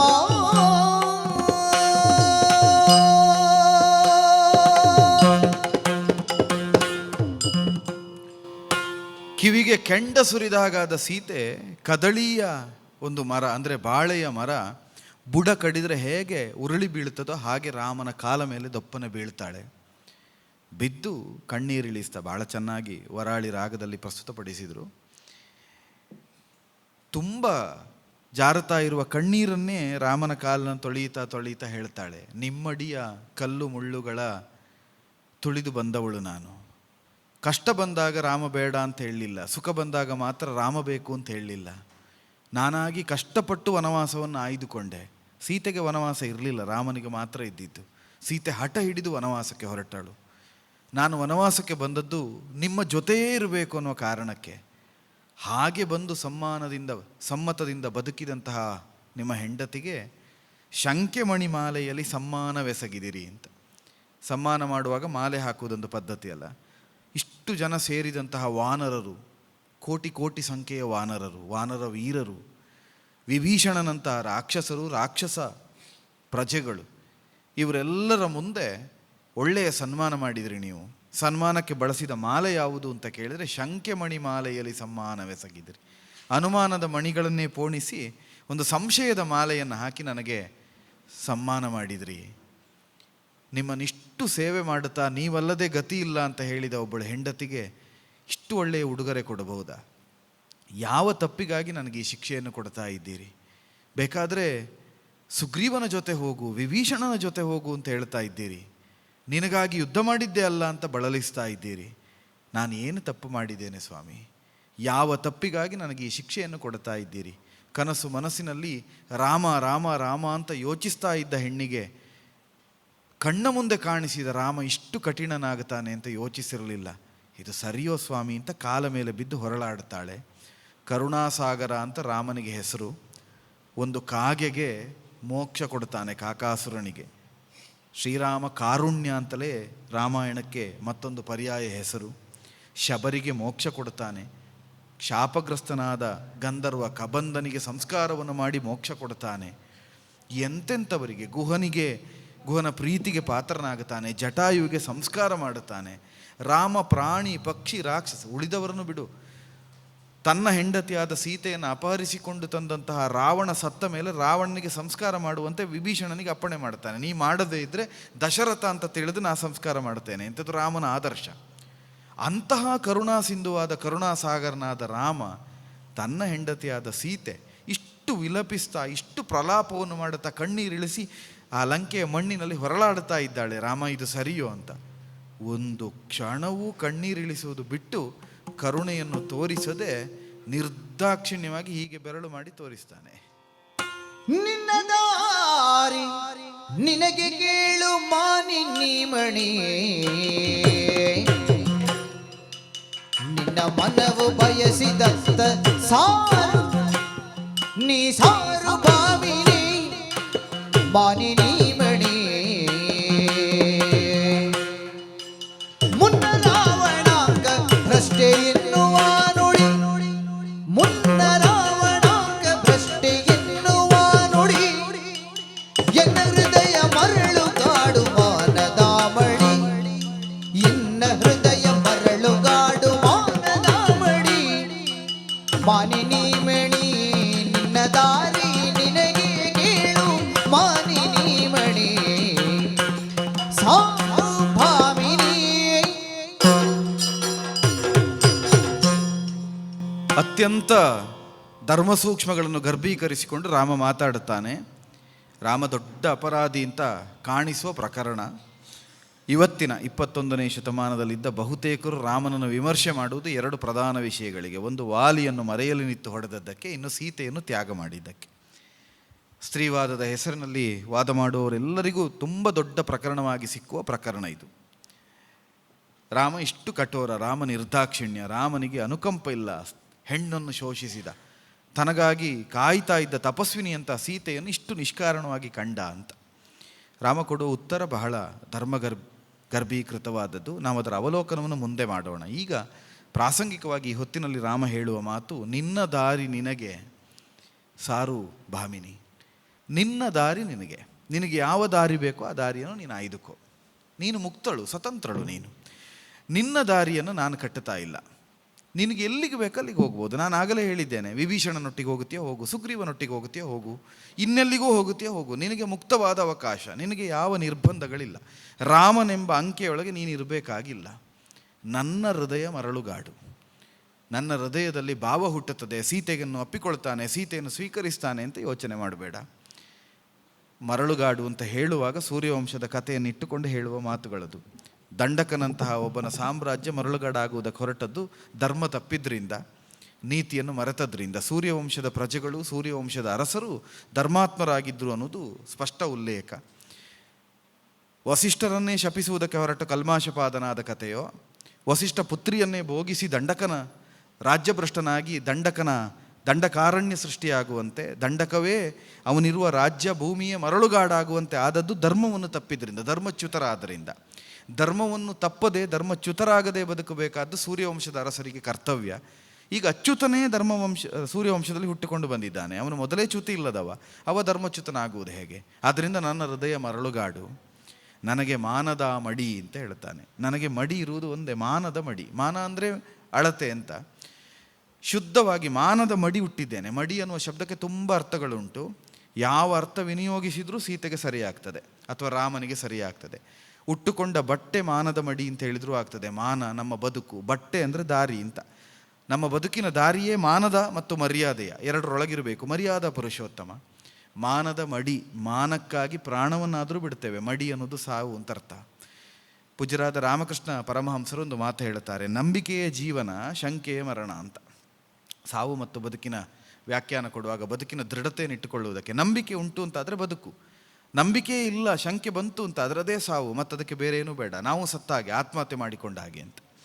ಇಲ್ಲಿ ಸೀತೆಯನ್ನು ಕಣ್ಣು ಹೇಳ್ತಾ ಇರುವುದು ಅದೇ, ಶಂಕೆಯಿಂದ ನಾನು ನಿನ್ನನ್ನು ಸ್ವೀಕರಿಸಿದೆ ಅಂತ ಆದರೆ ನಾನು ಬದುಕಿ ಸತ್ತ ಹಾಗೆ, ನಾನು ಬದುಕಿದ ಹಾಗೆ ಹೇಗಾಯಿತು? ಸೂರ್ಯವಂಶೀಯನಾದ ಒಬ್ಬ ರಘುರಾಮ ರಾವಣಾಂಕ ಪರಿಭ್ರಷ್ಟೆ ನೀನು ರಾವಣನ ಅಂಕೆಯಲ್ಲಿ 12 ತಿಂಗಳುಗಳು ಇದ್ದವಳು, 11 ಮುಕ್ಕಾಲು ತಿಂಗಳು ಇದ್ದವಳು, ನಿನ್ನನ್ನು ಸ್ವೀಕರಿಸುವುದಕ್ಕೆ ಹೇಗೆ ಬರ್ತದೆ? ಯಾರಾದರೂ ಏನು ಹೇಳ್ತಾರೆ? ರಾಮನಿಗೆ ಮಾನ ಇಲ್ಲ, ರಾಮನಿಗೆ ಮರ್ಯಾದೆ ಇಲ್ಲ ಅಂತ ಹೇಳೋದಿಲ್ವ? ಮರ್ಯಾದಾ ಪುರುಷೋತ್ತಮನಾದ ರಾಮ, ಮಾನದ ಮಡಿಯನ್ನುಟ್ಟ ರಾಮ, ರಾವಣನ ಅಂಕೆಯಲ್ಲಿದ್ದ ಮಾನಿನಿಯನ್ನು ಸ್ವೀಕರಿಸುವುದಕ್ಕೆ ಹೇಗೆ ಸಾಧ್ಯ ಆಗುತ್ತದೆ? ನಿನ್ನ ದಾರಿ ನಿನಗೆ, ನಿನ್ನನ್ನು ಮುಕ್ತಗೊಳಿಸಿದ್ದೇನೆ. ಒಂದು ಆನುಷಂಗಿಕವಾದ ಒಂದು ಪ್ರಯೋಗ ಇದಷ್ಟೇ, ಅದು ಫಲ, ಅದು ಅದಕ್ಕಾಗಿ ಮಾಡಿದ್ದೇನೆ ಅಂತಲ್ಲ. ಋಷಿಗಳಿಗಾಗಿ ರಾವಣನನ್ನು ಕೊಂದಿದ್ದರಿಂದ ನೀ ಮುಕ್ತಳಾಗಿದ್ದಿ, ನೀ ಇಲ್ಲಿಂದ ಹೊರಡು, ಎಲ್ಲಿಗೆ ಬೇಕಾದರೂ ಹೋಗು ಅಂತ ಹೇಳ್ತಾಳೆ. ಆಗ ಸೀತೆ ಒಂದು ಸಣ್ಣ ತರ್ಕವನ್ನು ಮುಂದಿಡ್ತಾಳೆ. ಅಂದರೆ ಅಲ್ಲಿಯವರೆಗೆ ಪ್ರಾರ್ಥಿಸಿದ್ಲು, ಕಣ್ಣೀರಿಳಿಸಿದ್ಲು. ರಾಮ ಉತ್ತರ ಕೊಡದೇ ಇರುವುದರಿಂದ ಕೇಳ್ತಾಳೆ, ನೀ ರಾವಣಾಂಕ ಪರಿಭ್ರಷ್ಟೆ ಅಂತ ನನ್ನನ್ನು ಆಕ್ಷೇಪಿಸ್ತಾ ಇರೋದು, ನನ್ನ ಶಂಕೆ ಇರುವುದೇನು, ಪ್ರಪಂಚದ ಮುಂದೆ ನನಗಿರುವ ಅಪವಾದ ಏನು? ರಾವಣನ ಅಂಕೆಯಲ್ಲಿ 11 ತಿಂಗಳು ಕಳೆದವಳು ಅಂತ. ನನ್ನ ತಪ್ಪಿನಿಂದ ಕಳೆದದ್ದು ಹೌದಾ? ನಾನು ಇಲ್ಲಿಗೆ ಬರುವುದಕ್ಕೆ ಕಾರಣ ನಾನಾ ಅಥವಾ ಬೇರೆಯವರ ಅಂತ ಒಂದು ಪ್ರಶ್ನೆಯನ್ನು ಮಾಡ್ತಾಳೆ. ವಿಪಿನದೊಳಿರುತ್ತೀರೇ ನಿನ್ನನ್ನು ವಂಚಿಸಿ ಕಪಟಿಯೋ ಕದ್ದೊಯ್ದು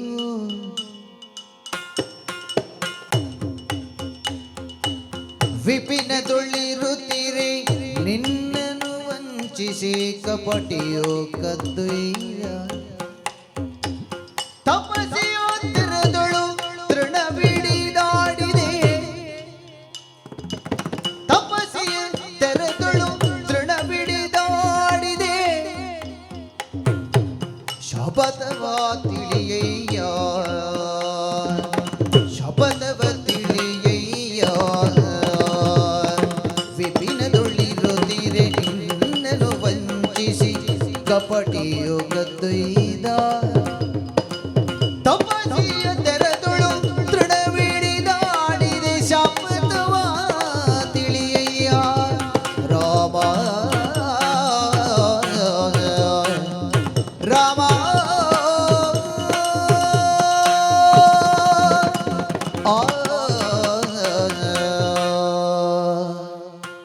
ರಾಮಾಯಣವನ್ನು ಆಳವಾಗಿ ಅಧ್ಯಯನ ಮಾಡಿದ ಯಾರಿಗೂ ರಾಮ ಸೀತೆಯ ಬಗ್ಗೆ ಆಗಲಿ ರಾಮನ ಬಗ್ಗೆ ಆಗಲಿ ಸಂಶಯ ಹುಟ್ಟಲಿಕ್ಕೆ ಸಾಧ್ಯ ಇಲ್ಲ. ಯಾಕಂದರೆ ಇದು ಗಂಡ ಹೆಂಡತಿಯ ಸಂವಾದದಾಗೆ ಕಾಣುವುದೇ ಇಲ್ಲ. ನೀವು ನೋಡಿದರೆ ಗೊತ್ತಾಗ್ತದೆ. ಪ್ರಶ್ನೆ ಉತ್ತರಗಳನ್ನು ಕೊಡ್ತಾ ಇರೋದು ಗಂಡ ಹೆಂಡತಿ. ಆದರೆ ಹೇಗೆ ನಾವೊಂದು ನ್ಯಾಯಾಲಯದಲ್ಲಿ ನಿಂತು ಒಬ್ಬ ನ್ಯಾಯಾಧೀಶನ ಮುಂದೆ ವಾದ ಪ್ರತಿವಾದ ಮಾಡುತ್ತಾರೋ ಹಾಗೇ ನಡೀತಾ ಇದೆ.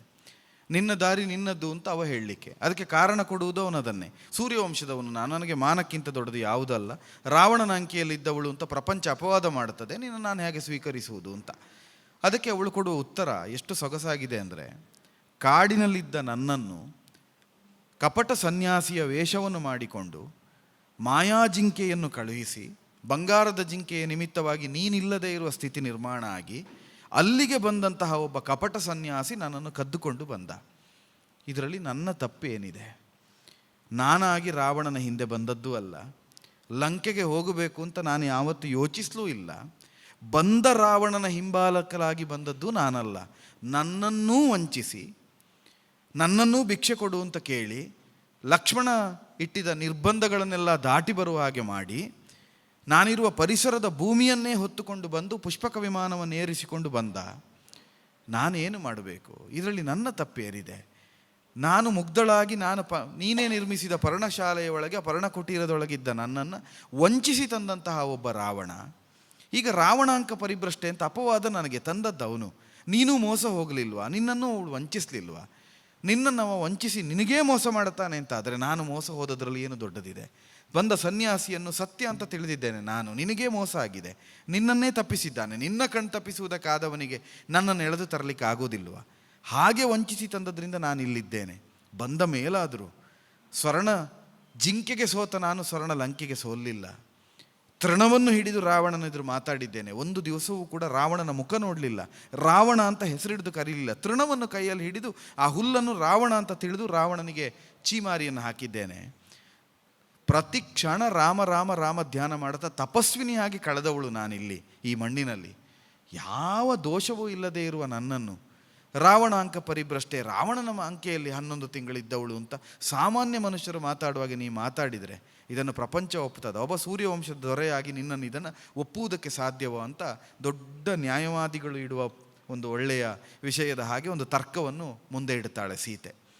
ರಾಮ ಸರ್ವಧರ್ಮಜ್ಞ, ಸರ್ವಶಾಸ್ತ್ರಜ್ಞ, ತರ್ಕ ನ್ಯಾಯಗಳಿಗಿಂತಾಚೆ ಪ್ರಪಂಚವನ್ನು ಕಾಣಬಲ್ಲವ. ಅದಕ್ಕೆ ರಾಮ ಒಂದು ಉತ್ತರವನ್ನು ಕೊಡ್ತಾನೆ. ಇವತ್ತಿನ ನಮ್ಮೆಲ್ಲರಿಗೂ ಸಂದರ್ಭ ಬಂದಾಗ ನಾವು ಹೇಳ್ತೇವಲ್ಲ, ನನ್ನದೇನು ತಪ್ಪುಂಟು, ನಾನೇನು ತಪ್ಪಿಲ್ಲದೆ ನನಗೆ ಯಾಕೆ ಈ ಶಿಕ್ಷೆ, ಏನೂ ತಪ್ಪು ಮಾಡದೆ ನನಗೆ ಯಾಕೆ ಈ ಶಿಕ್ಷೆ ಅಂತ ಅಳಲುವ ಪ್ರತಿಯೊಬ್ಬ ಮನುಷ್ಯರಿಗೂ ಕೊಡಬಹುದಾದ ಒಂದು ಉತ್ತರದ ಹಾಗೆ ರಾಮ ಒಂದು ಉತ್ತರವನ್ನು ಕೊಡ್ತಾನೆ. ಕನಕ ಜಿಂಕೆಗೆ ಸೋತು ಕನಕ ಲಂಕೆಯ ಸೇರಿದನು ಜೇಷ ರಾವಣನ ಕನಕ ಮಣಿಯ ಧನುಜೇಶ ರಾವಣನ ಕನಕ ಮಣಿಯಾದೆ ಜನಕ ನಂದನ ಬಾಳ್ಗೆ ಕನಕ ಗರ್ಭನೆ ಹೊಡೆಯುಂಟು ಮನುಕುಲವೇ ಮಸುಕಹುದು ಮನೆಗೊಯ್ಯಲಾರೆ ಮನೆಗೊಯ್ಯಲಾರೆ.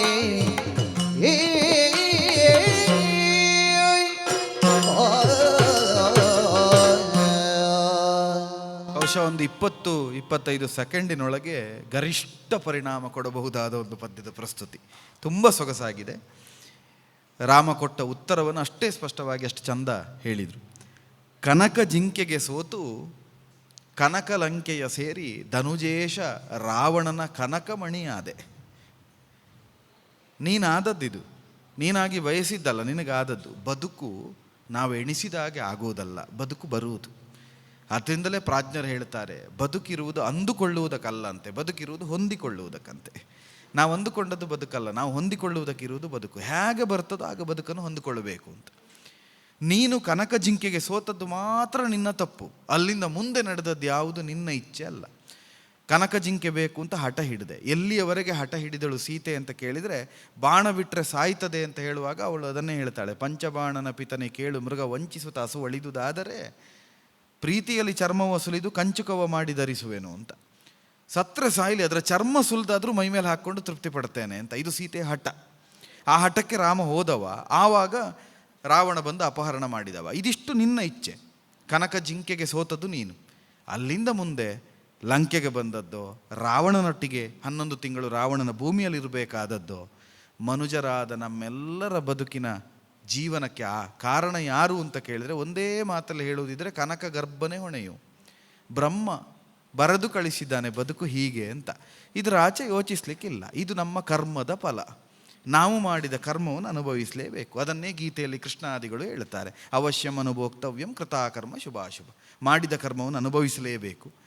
ಸಾವಿರಾರು ಗೋವುಗಳ ಹಿಂಡಿನ ಮಧ್ಯದಲ್ಲಿ ಇರುವ ಒಂದು ಕರು ತನ್ನ ತಾಯಿಯನ್ನೇ ಹುಡುಕಿ ಹುಡುಕಿ ಹುಡುಕಿ ಹುಡುಕಿ ಬಂದು ಹಾಲು ಕುಡಿಯುವ ಹಾಗೆ ಕರ್ಮ ನಮ್ಮನ್ನೇ ಹುಡುಕಿಕೊಂಡು ಬಂದು ಫಲ ಕೊಡ್ತದೆ ಅಂತ. ಯಾರ ಜೊತೆ ಇದ್ದರೂ ತಪ್ಪುವುದಿಲ್ಲ ಅಂತ. ಅದನ್ನೇ ರಾಮ ಹೇಳ್ತಾನೆ. ಗೀತೋಪದೇಶವನ್ನು ಕೊಟ್ಟ ಕೃಷ್ಣನ ದಾರಿ ಬೇರೆ, ಗೀತಾಮೃತದಂತಹ ವೇದ ಸುಧೆಯನ್ನು ಇಳಿಸಿದ ರಾಮನ ದಾರಿ ಬೇರೆ. ರಾಮ ಅಲ್ಲಲ್ಲಲ್ಲಲ್ಲಿ ಹೇಳ್ತಾ ಹೋಗಿದ್ದಾನೆ, ಕೃಷ್ಣ ಒಂದೇ ಕಡೆಯಲ್ಲಿ ಹೇಳಿದ್ದಾನೆ ಅಷ್ಟೇ. ರಾಮನ ಬದುಕೇ ವೇದ, ಕೃಷ್ಣನ ಉಪದೇಶಗಳು ವೇದ. ಒಬ್ಬ ಉಪದೇಶವನ್ನು ಕೊಡ್ತಾ ಕೊಡ್ತಾ ಮಹಾಗುರುವಾದ, ಜಗದ್ಗುರುವಾದ. ರಾಮ ಬದುಕಿ ತೋರಿಸಿ ಮಹಾಗುರುವಾಗಿ ಜಗದ್ಗುರುವಾಗಿ ಕಾಣಿಸಿದ. ರಾಮ ಹೇಳುತ್ತಾನೆ, ಇದಕ್ಕೆ ನೀನು ಹೊಣೆ ಅಲ್ಲ, ಕನಕ ಗರ್ಭನೇ ಹೊಣೆ. ನೀನು ನನ್ನನ್ನು ಕೇಳೇನು ಪ್ರಯೋಜನ? ಇದು ಕರ್ಮದಿಂದ ಆದದ್ದು, ನಾನು ಮಾಡಿದ್ದಲ್ಲ, ನೀನೂ ಮಾಡಿದ್ದಲ್ಲ. ಇದರಲ್ಲಿ ನಿನ್ನ ತಪ್ಪು ಇಲ್ಲ, ನನ್ನ ತಪ್ಪು ಇಲ್ಲ. ಆದರೆ ಈಗ ನಿನ್ನನ್ನು ಸ್ವೀಕರಿಸಿದರೆ ನನ್ನ ತಪ್ಪಾಗುತ್ತದೆ. ಯಾಕೆಂದರೆ ಮನುಕುಲವೇ ನಮಗೆ ಆದರ್ಶ, ಆದ್ದರಿಂದ ಮನೆಗೊಯ್ಯಲಾರೆ. ಮನು ಅಂತ ಒಬ್ಬ ಚಕ್ರವರ್ತಿ ನಮ್ಮೆಲ್ಲರ ಬದುಕಿಗೆ ಬೇಕಾದ ಒಂದು ಸಂಹಿತೆಯನ್ನು ಮಾಡಿಕೊಟ್ಟ. ಅದನ್ನು ಮನುಸ್ಮೃತಿ ಅಂತ ನಾವು ಕರೀತೇವೆ. ಅದರಲ್ಲಿ ರಾಜಕಾರಣ ಇದೆ, ಅದರಲ್ಲಿ ಸಂಸಾರ ಇದೆ, ಅದರಲ್ಲಿ ಋಷಿ ಜೀವನ ಇದೆ, ಅದರಲ್ಲಿ ವರ್ಣಾಶ್ರಮ ಇದೆ, ಎಲ್ಲ ಇದೆ. ಯಾರ್ಯಾರು ಹೇಗೆ ಬದುಕಬೇಕು ಅನ್ನೋದಕ್ಕಿದೆ. ಒಬ್ಬಳು ಸ್ತ್ರೀ ಅನ್ಯ ಪುರುಷನ ಜೊತೆಯಲ್ಲಿ ಯಾವ ಕಾರಣದಿಂದಲಾದರೂ ಇದ್ದರೆ ಅವಳಿಗೆ ಅಪವಾದ ಬರ್ತದೆ. ಅಂತಹ ಬಂದವಳನ್ನು ಸ್ವೀಕರಿಸಿದರೆ ಪುರುಷನಾದವನ ಬದುಕಿಗೊಂದು ಕಳಂಕ ಅನ್ನೋದು ಮನು ಸಾಧಿಸಿ ತೋರಿಸಿದ ಒಂದು ಸ್ಮೃತಿ. ಅಂದರೆ ನಮ್ಮ ಚಾರಿತ್ರ್ಯ ಅನ್ನೋದು ಅಷ್ಟು ಶುಭ್ರವಾಗಿರಬೇಕು ಅಂತ. ನನಗೆ ಗೊತ್ತಿಲ್ಲ ನೀನು ಯಾಕಿದ್ದಿ ಅಂತ. ನೀ ಇದ್ದದ್ದು ಹೌದಲ್ವ. ಈಗ ಪ್ರಪಂಚ ಉಳಿದದ್ದು ಯಾವುದನ್ನು ಹೇಳುವುದಿಲ್ಲ. ಕರ್ಮಫಲ ಅಂತ ಹೇಳ್ತದ? ಹೇಳುವುದಿಲ್ಲ. ರಾಮ ದೊಡ್ಡವ ಅಂತೇಳಿ ಇಲ್ಲ. ಈ ರಾಮನಿಗೆ ಯಾವ ಹುಚ್ಚು, ಹೋಗಿ ಹೋಗಿ 11 ತಿಂಗಳು ರಾವಣನ ಮನೆಯಲ್ಲಿದ್ದ ಹೆಂಡತಿಯನ್ನು ಕರ್ಕೊಂಡು ಬಂದಿದ್ದಾನಲ್ಲ, ಇವನಿಗೆ ಬುದ್ಧಿ ಇಲ್ವಾ ಅಂತ ಪ್ರಪಂಚ ಕೇಳ್ತದೆ. ಆದ್ದರಿಂದ ನಾನು ಮನೆಗೊಯ್ಯಲಿಕ್ಕೆ ಸಾಧ್ಯ ಇಲ್ಲ, ನೀನು ಏನು ಹೇಳಿದರೂ ರಾವಣ ಅಂಕ ಪರಿಭ್ರಷ್ಟೆ ಅಂತ ಹೇಳಿಬಿಡ್ತಾನೆ. ಆಗ ಸೀತೆಗೆ ಮಾತಾಡಲಿಕ್ಕೆ ಏನು ಶಬ್ದವೇ ಸಿಕ್ಕುವುದಿಲ್ಲ, ಕಣ್ಣೀರನ್ನು ಇಳಿಸ್ತಾ ನಿಂತಿದ್ದಾಳೆ. ಇಷ್ಟು ಕಾಲ ರಾಮನ ಸೇವೆ ಮಾಡಿಕೊಂಡಿದ್ದವರಿಗೆ ರಾಮನ ಈ ನಡೆ ಆಕ್ಷೇಪಾರ್ಹ ಅಂತ ಕಂಡಿತು. ತುಂಬ ಗಮನಿಸಬೇಕಾದ ಸಂಗತಿ ಇದು. ರಾಮನನ್ನು ಪ್ರತಿದಿನ ಸಹ ಸೇವಿಸ್ತಾ ರಾಮ ಸರ್ವಧರ್ಮಜ್ಞ ಅಂತ ಒಪ್ಪಿಕೊಂಡವರು, ರಾಮನಲ್ಲದೆ ಬೇರೆ ಇಲ್ಲ ಅಂತ ತಿಳಿದ ಲಕ್ಷ್ಮಣನಿಗೂ ಮತ್ತು ವಿಭೀಷಣ ಹನುಮಂತನಿಗೆ ಇದು ತಪ್ಪು ಅಂತ ಕಾಣುತ್ತದೆ. ಅಣ್ಣನ ವಿರುದ್ಧ ಮಾತೇ ಆಡದ ಲಕ್ಷ್ಮಣ ಮೊದಲ ಬಾರಿಗೆ ಒಂದು ಮಾತಾಡ್ತಾನೆ. ಮನು ಭಗೀರಥ ರಘುವು ಮಾಂಧಾತ ಮುಖ್ಯರಿಂದ ಇನ ಕುಲವು ಬೆಳಗಿತೈ ಕೇಳು ಶ್ರೀರಾಮ, ಇನ ಕುಲವು ಬೆಳಗಿತೈ ಶ್ರೀರಾಮ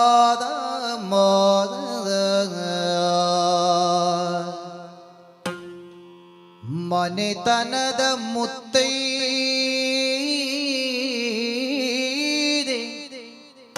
ಮನವನಿ ಘಾತಿಸಲು ಮುನಿವರೈ ಪೂರ್ವಜರು ಕೇಳು ಶ್ರೀರಾಮ, ಮುನಿವರೈ ಪೂರ್ವಜರು ಕೇಳು ಶ್ರೀರಾಮ. ಸಪ್ತ ಮುನಿ ಸತಿಯ ನೀ ಪಾಲಿಸಿದೆ, ಪದದಿಂದ ವ್ಯಾಪ್ತ ಶರಧಿಗೆ ಸೇತು ಬಂಧಿಸಿದೆ ಸ್ವಾಮಿ. ದೀಪ್ತಿಗಳು ಬೆಳಗುತಿಗ ಮಾತಿಗಳು ನಿನಗೆ, ನಿರ್ಲಿಪ್ತ ಭಾವವದೇಕೆ ಪೇಳೆನ್ನ ಸ್ವಾಮಿ, ನಿರ್ಲಿಪ್ತ ಭಾವವದೇಕೆ ಪೇಳೆನ್ನ ಸ್ವಾಮಿ. ಮನು ಭಗೀರಥ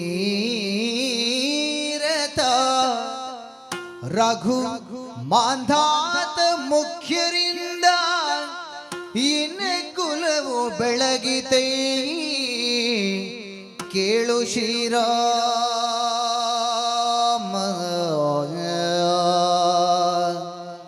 ರಾಮ ರಾಮ ರಾಮ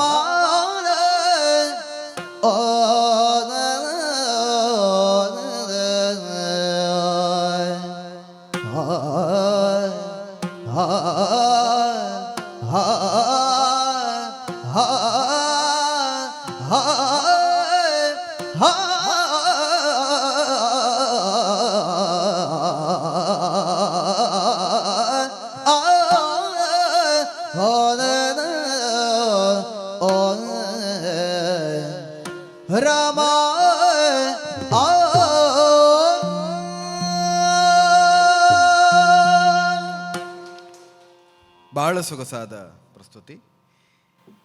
ಲಕ್ಷ್ಮಣ ಹೇಳ್ತಾನೆ, ಮನು ಭಗೀರಥ ರಘು ಮುಕ್ತಾದ ರಾಯರುಗಳು ಹುಟ್ಟಿದ ವಂಶ ನಮ್ಮದು. ಆ ವಂಶದಲ್ಲಿ ಹುಟ್ಟಿದ ನೀನು ಧರ್ಮ ತಪ್ಪಬಾರದು ರಾಮ. ಈಗ ನೀ ಧರ್ಮ ತಪ್ಪುತ್ತಾ ಇದ್ದಿ. ಮನೆತನವನ್ನು ಸೇರಿದ ಮುತ್ತೈದೆ ಕಣ್ಣೀರಲ್ಲೇ ಕಳೆದದ್ದು ಹೆಚ್ಚು, ಸುಖ ಕಂಡದ್ದೇ ಇಲ್ಲ. ಅಂಥವಳ ಕಣ್ಣಲ್ಲಿ ಮತ್ತೆ ಕಣ್ಣೀರು ಇಳಿಸ್ತಾ ಇದ್ದಿ. ಪೂರ್ವ ಸೂರಿಗಳಿದನ್ನು ಒಪ್ಪುವುದಿಲ್ಲ. ನಮ್ಮ ಪಿತೃಗಳು ಖಂಡಿತ ಮುನೀತಾರೆ ರಾಮ. ಪಿತೃಗಳೆಲ್ಲ ನಮಗೆ ಅನುಗ್ರಹವನ್ನು ಮಾಡುತ್ತಾರೆ ಹಿಂದಿನವರು. ನಾವು ಆದ್ದರಿಂದ ಪಿತೃಗಳ ಆರಾಧನೆಯನ್ನು ಮಾಡಬೇಕು, ಹಿಂದಿನವರನ್ನು ಸ್ಮರಿಸಿಕೊಳ್ಬೇಕು ಅಂತ.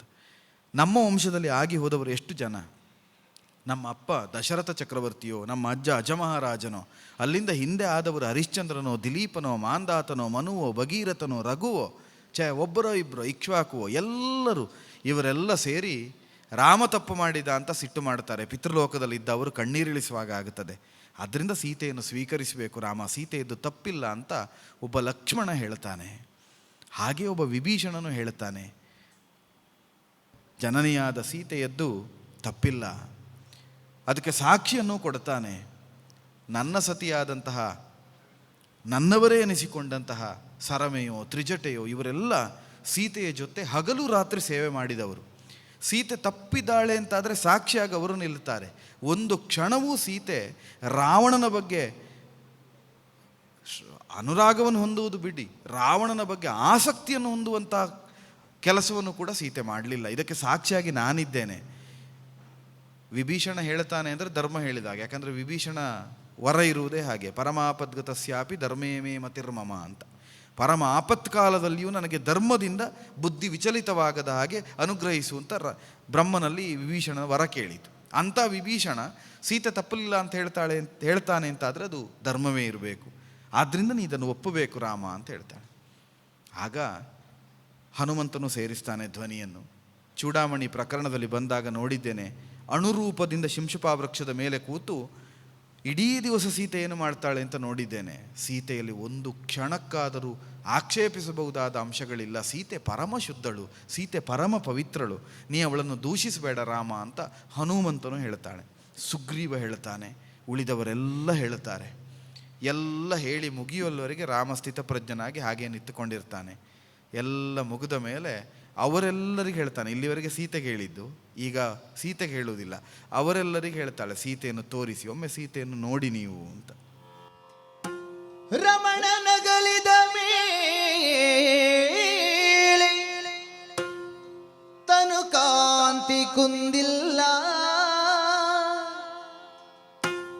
ಕಮಲ ನೇತ್ರದ ದೀಪ್ತಿ ನಡಗಿ ಮಾಸಿಲ್ಲ,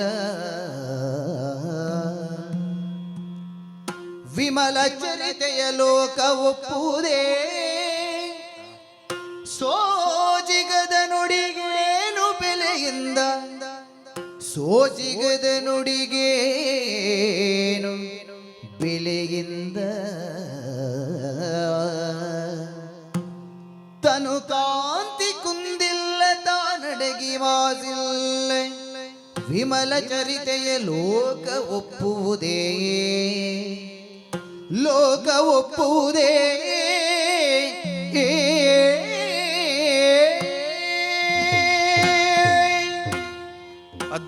ಅದ್ಭುತವಾದ ಒಂದು ಪ್ರಸ್ತುತಿ. ಇಡೀ ಪ್ರಪಂಚವನ್ನು ಲಕ್ಷಿಸಿ ರಾಮ ಒಂದು ಮಾತು ಹೇಳ್ತಾನೆ, ರಮಣನಗಲಿದ ಮೇಲೆ ತನುಕಾಂತಿ ಕುಗ್ಗಿಲ್ಲ. 12 ತಿಂಗಳು ಹತ್ತಿರ 11 ತಿಂಗಳು ಮುಗಿದಿದೆ. ರಾಮ ಬಿಟ್ಟು ಬಂದ ಮೇಲೆ ನನಗೆ ನೀನಲ್ಲದೆ ಬೇರೆ ಗತಿ ಇಲ್ಲ ರಾಮ ಅಂತ ಹೇಳಿದ ಸೀತೆ, ಒಮ್ಮೆ ಸೀತೆಯ ಮೈಯನ್ನು ನೋಡಿ, ಸೀತೆಯ ಮುಖವನ್ನು ನೋಡಿ, ಅವಳ ಮುಖದ ಕಾಂತಿ ಕುಗ್ಗಲಿಲ್ಲ, ಅವಳ ಕೃಶಕಾಯಳ ಆಗಲಿಲ್ಲ, ಅವಳ ದೇಹ ಬಡವಾಗಲಿಲ್ಲ, ಅವಳ ಕಣ್ಣ ದೀಪ್ತಿಯ ಕಾಂತಿ ಅಡಗಲಿಲ್ಲ. ಇದಿಷ್ಟು ಹೀಗೇ ಉಂಟು ಅಂತಾದರೆ ಗಂಡನಿಲ್ಲದೆ ಅವಳು ಪರಿತಪ್ತಳಾಗಿದ್ದಾಳೆ, ವಿರಹಿಣಿಯಾಗಿ ನೊಂದಿದ್ದಾಳೆ ಅಂತ ಲೋಕ ಒಪ್ಪುವುದೇ? ಅವನ ಪ್ರಶ್ನೆ ಇರುವುದದು, ಲೋಕ ಒಪ್ಪುತ್ತದ ಅಂತ, ರಾಮ ಒಪ್ಪುವುದಲ್ಲ. ರಾಮ ಒಪ್ಪಬೇಕೋ ಬಿಡಬೇಕೋ ಅನ್ನೋದು ಮತ್ತೆ. ಪ್ರಪಂಚ ಒಪ್ಪುತ್ತದ? ಒಬ್ಬಳು 11 ತಿಂಗಳು ಗಂಡನನ್ನು ಬಿಟ್ಟು, ಅನ್ನಾಹಾರವನ್ನು ಬಿಟ್ಟು, ರಾವಣನ ಮನೆಯಲ್ಲಿ, ರಾವಣನ ಭೂಮಿಯಲ್ಲಿ ನೀರು ಕುಡಿಯದೆ ಬದುಕಿದ್ದೇನೆ ಅಂತ ಒಬ್ಬಳು ಹೇಳ್ತಾಳೆ ಅಂತಾದರೆ ಅವಳ ಮುಖ ಕಂದಬೇಡವಾ? ಅವಳ ದೇಹ ಕುಬ್ಜಾಗಬೇಡವಾ? ಅವಳು ಕೃಶಕಾಯಳಾಗಿ ನಡೆಯುವುದಕ್ಕೆ ಶಕ್ತಿ ಇಲ್ಲದ ಸ್ಥಿತಿಗೆ ಬರಬೇಕು. ಏನೂ ಆಗದೆ ಸೀತೆ ತುಂಬ ಕಾಂತಿಯಿಂದ ಇದ್ದಾಳೆ ಅಂತಾದರೆ, ಸೀತೆ ಪರಿತ್ಯಪ್ತಳು ಅಂತ, ಸೀತೆ ರಾಮನಿಂದ ದೂರ ಇದ್ದು ಕಷ್ಟಪಟ್ಟಿದ್ದಾಳೆ ಅಂತ ಪ್ರಪಂಚ ಒಪ್ಪುತ್ತದ ಅಂತ. ಇಲ್ಲಿ ಒಂದು ದೊಡ್ಡ ಸಂಗತಿ ಇದೆ. ಇದು ರಾಮಾಯಣ ಗೊತ್ತಿದ್ದವರಿಗೆ ಮಾತ್ರ ಗೊತ್ತು. ಸೀತಾಪಹಾರವಾಗಿ ಅಶೋಕವನಕ್ಕೆ ಸೀತೆ ಬಂದು, ಸೀತೆಯನ್ನು ತಂದು ರಾವಣ ಇಟ್ಟು ಅರಮನೆಗೆ ಹೋದ ಮೇಲೆ ರಾತ್ರಿ ಕಾಲದಲ್ಲಿ ಒಬ್ಬ ಬ್ರಾಹ್ಮಣನ ವೇಷವನ್ನು ತಳೆದು ದೇವೇಂದ್ರ ಬರ್ತಾನೆ. ಬಂದು ನಿಂತ ದೇವೇಂದ್ರನನ್ನು ಕಂಡ ತಕ್ಷಣದಲ್ಲಿ ಸೀತೆಗೆ ಅದು ದೇವೇಂದ್ರ ಅಂತ ಗೊತ್ತಾಗುತ್ತದೆ. ದೇವೇಂದ್ರನನ್ನು ಮಾತಾಡಿಸಿ, ದೇವೇಂದ್ರ ಏನು ಬೇಕು ಅಂತ ಕೇಳಿದಾಗ ಸೀತೆ ಹೇಳ್ತಾಳೆ, ದಶಕ ಶಿರನ ವಶದೊಳಿರೆನು ಸುಮನ ಸಾಧಿಪ, ಯಾವ ಕಾರಣಕ್ಕೂ ರಾವಣನ ಅಂಕೆಯಲ್ಲಿರುವ ನಾನು ರಾವಣನ ಮಣ್ಣಿನಲ್ಲಿರುವ ಅನ್ನವನ್ನು ತಿನ್ನುವುದಿಲ್ಲ, ರಾವಣನ ನೀರನ್ನು ಕುಡಿಯುವುದಿಲ್ಲ, ರಾವಣ ಉಸಿರಾಡಿ ಬಿಟ್ಟ ಗಾಳಿಯನ್ನು ನಾನು ಉಸಿರಾಡುವುದಿಲ್ಲ. ಆದ್ದರಿಂದ ನನಗೆ ರಾವಣನ ಅಂಕೆಯಲ್ಲಿ ಇರುವಷ್ಟು ಕಾಲ, ರಾಮ ಬಂದು ನನ್ನನ್ನು ಬಿಡಿಸುವಲ್ಲಿಯವರೆಗೆ ನನಗೆ ಹಸಿವಾಗದಂತೆ, ನನಗೆ ತೃಷೆಯಾಗದಂತೆ, ಬಾಯಾರಿಕೆ ಆಗದ ಹಾಗೆ, ನನ್ನ ಮೈಯ ಕಾಂತಿ ಕುಗ್ಗದ ಹಾಗೆ ನೀನು ಅನುಗ್ರಹ ಮಾಡಬೇಕು ಅಂತ ಒಂದು ದಿವ್ಯ ಪಾಯಸವನ್ನು ಸೀತೆಗೆ ದೇವೇಂದ್ರ ಕೊಡ್ತಾನೆ. ಆ ದಿವ್ಯ ಪಾಯಸವನ್ನು ಕುಡಿದ ಸೀತೆ 11 ತಿಂಗಳುಗಳ ಕಾಲ ತನು ಕಾಂತಿ ಕುಗ್ಗದೇ ಉಳಿದಿದ್ಲು. ಇದು ಗೊತ್ತಿರುವುದು ರಾಮನಿಗೌದು, ದೇವೇಂದ್ರನಿಗೌದು, ಸೀತೆಗೆ ಹೌದು, ಪ್ರಪಂಚಕ್ಕೆ ಗೊತ್ತಾ? ಈಗಿರುವ ಪ್ರಪಂಚ ಆಕ್ಷೇಪ ಮಾಡೋದು ಹಾಗೆ ಅಲ್ವ. ಸೀತೆಯನ್ನು ರಾಮ ಕರೆದುಕೊಂಡು ಬಂದರೆ ಪ್ರಪಂಚ ಏನು ಹೇಳ್ತದೆ, 11 ತಿಂಗಳು ಗಂಡನನ್ನು ಬಿಟ್ಟಿದ್ಲಂತೆ, ನೋಡಿ ಎಷ್ಟು ಆನಂದದಲ್ಲಿ ಇದ್ದಾಳೆ, ಒಳ್ಳೆ ಬೆಳೆದುಕೊಂಡಿದ್ದಾಳೆ, ರಾವಣನ ಮನೆಯಲ್ಲಿ ಸರಿ ತಿಂದ್ಲು ಅಂತ ಕಾಣ್ತದೆ ಅಂತ ಇದೇ ಪ್ರಪಂಚ ಹೇಳ್ತದೆ. ಇದಕ್ಕೆ ಉತ್ತರ ಏನು, ಇದಕ್ಕೆ ಉತ್ತರ ಏನು ಅಂತ ರಾಮನೇ ಕೇಳ್ತಾನೆ. ಲೋಕ ಒಪ್ಪುವುದೇ? ಇವಳು ನೊಂದಿದ್ದಾಳೆ, ಇವಳು ಬೆಂದಿದ್ದಾಳೆ, ಇವಳು ಕಷ್ಟಪಟ್ಟಿದ್ದಾಳೆ ಅನ್ನೋದನ್ನು ಪ್ರಪಂಚ ಒಪ್ಪುತ್ತದಾ? ಪ್ರಪಂಚ ಒಪ್ಪಿದ್ರೆ ನಾವು ಸ್ವೀಕರಿಸ್ಬೋದು, ಪ್ರಪಂಚ ಹೇಗೆ ಒಪ್ಪುತ್ತದೆ ಅಂತ ಕೇಳ್ತಾಳೆ. ಇದಕ್ಕೆ ಉತ್ತರ ಯಾರು ಕೊಡಬೇಕಿತ್ತು? ಕೇಳಿದ ಪ್ರಶ್ನೆ ಲಕ್ಷ್ಮಣನಿಗೆ, ವಿಭೀಷಣನಿಗೆ, ಹನುಮಂತನಿಗೆ, ಸುಗ್ರೀವನಿಗೆ. ಉತ್ತರ ಯಾರು ಕೊಡಬೇಕಿತ್ತು? ಅವರು ಯಾರಾದರೂ ಕೊಡಬೇಕಿತ್ತು, ಹಾಗೆ ತಿಳಿಬೇಡ ಅಂತ. ಉತ್ತರ ಕೊಟ್ಟದ್ದು ಸೀತೆ. ಅದು ಸೀತಾರಾಮರ ದಾಂಪತ್ಯ. ಕೇಳಿದ ಪ್ರಶ್ನೆ ವಿಭೀಷಣಾದಿಗಳಿಗೆ, ಉತ್ತರ ಕೊಟ್ಟದ್ದು ಸೀತೆ. ಸಾಕು ಅಂತ ಹೇಳ್ತಾಳೆ.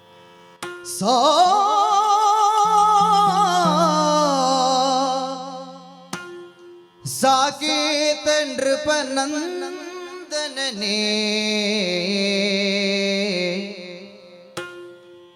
ತಿಳಿದೆ ನೀ ಲೋಕ ಒಪ್ಪುವ ಬಾಳ್ವೆ ಭೂಷಣವು ನಮಗೆನುದ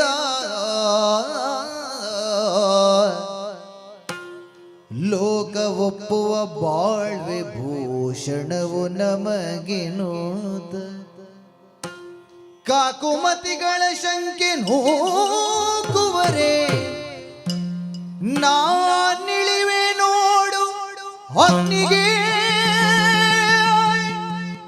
ನಾನಿಳಿವೆ ನೋಡಗ್ನಿಯುಳಿನು ತಾರ ಸಾಕು ಸಾಕೇತ ನೃಪನಂದನನೇ ತಿಳಿದೆ ತಿಳಿದೆ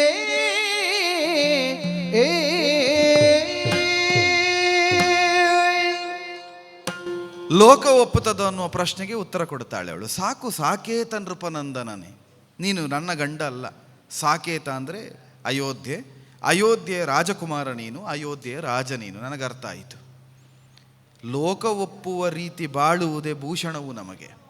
ಪ್ರಪಂಚ ಒಪ್ಪುವ ಹಾಗೆ ಬದುಕಬೇಕಾದ್ದೇ ನಮ್ಮ ಬದುಕಿಗೆ ಭೂಷಣ. ನಾವು ಬಯಸಿದ ಹಾಗೆ ಬದುಕುವುದಲ್ಲ ಅಂತ. ಇವತ್ತಿನ ಬದುಕಿಗೂ ರಾಮನ ಕಾಲದ ಬದುಕಿಗೂ ಇರುವ ವ್ಯತ್ಯಾಸ ಇದೊಂದೇ. ಇದೇ ಬಹುದೊಡ್ಡ ವ್ಯತ್ಯಾಸ. ಇವತ್ತು ನಾವೆಲ್ಲ ಹೇಗೆ ಬದುಕುತ್ತೇವೆ ಅಂತ ಕೇಳಿದರೆ, ನಮಗೆ ಹೇಗೆ ಬೇಕೋ ಹಾಗೆ ಬದುಕುತ್ತೇವೆ. ನಮಗೆ ಯಾವುದು ಸಂತೋಷವೋ ಅದನ್ನು ಮಾಡುತ್ತೇವೆ, ನಮಗೆ ಯಾವುದು ಸರಿಯೋ ಅದನ್ನು ಮಾಡುತ್ತೇವೆ. ನೀ ಹಾಗೆ ಮಾತಾಡಿದ್ದು ಸರಿಯಾಗಿ ಕೇಳಿದ್ರೆ ನನಗದು ಸರಿ, ನಾ ಮಾತಾಡಿದ್ದೇನೆ, ನನ್ನದು ನ್ಯಾಯ, ಅದು ನನ್ನದ್ದೇ ನ್ಯಾಯ ಅಂತ. ರಾಮನ ಕಾಲದಲ್ಲಿ ಹಾಗಿರಲಿಲ್ಲ. ರಾಮ ಏನು ಹೇಳ್ತಾನೆ? ಲೋಕ ಒಪ್ಪುವ ರೀತಿ ಬಾಳುವುದೇ ಭೂಷಣವು ನಮಗೆ. ನನಗೆ ಸುಖವೋ ದುಃಖವೋ ಪ್ರಶ್ನೆ ಅಲ್ಲ, ಪ್ರಪಂಚ ನಮ್ಮನ್ನು ಒಪ್ಪಬೇಕು, ಪ್ರಪಂಚ ಇವ ಸರಿ ಇದ್ದಾನೆ ಅಂತ ಹೇಳಬೇಕು. ಹಾಗೆ ಬದುಕಬೇಕಾದ್ದು ಬದುಕು. ಅದನ್ನು ಸೀತೆಯ ಅನುಮೋದಿಸಿ ಹೇಳ್ತಾಳೆ. ಸರಿ, ಲೋಕ ಒಪ್ಪುವ ಹಾಗೆ ಬದುಕಬೇಕು ಅಂತಾದರೆ ಲೋಕಕ್ಕೊಂದು ಸಾಕ್ಷಿ ಬೇಕಾಗುತ್ತದೆ. ಲೋಕ ಅದನ್ನು ಒಪ್ಪಬೇಕು ಅಂತಾದರೆ ಲೋಕಕ್ಕೊಂದು ಪ್ರಮಾಣ ಬೇಕಾಗುತ್ತದೆ. ಕಾಕುಮತಿಗಳ ಶಂಕೆ ನೂಕುವರೆ ನಾನಿಳಿವೆನಗ್ನಿಗೆ.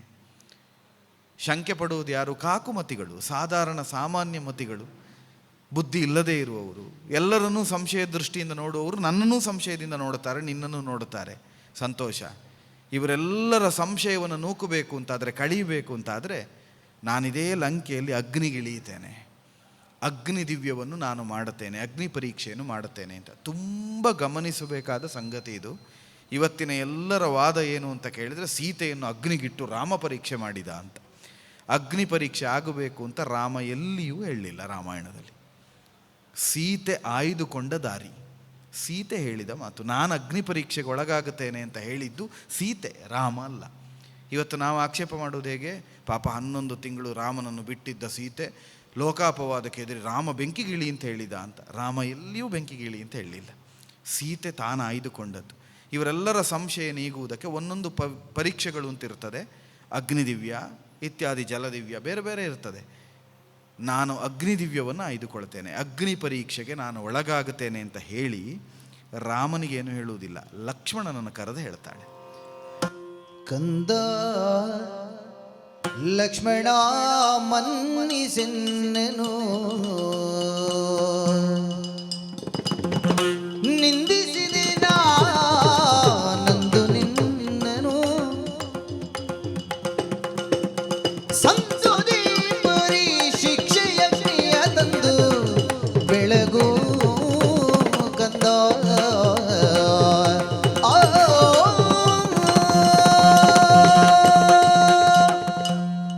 ನಾನಾಗ ಒಂದು ಕರ್ಮಫಲದ ಉದಾಹರಣೆಯನ್ನು ಹೇಳಿದೆ, ಗೋವುಗಳ ಮಧ್ಯದಲ್ಲಿ ಕರು ಬಂದು ಹಾಲು ಕುಡಿದ ಹಾಗೆ ಅಂತ.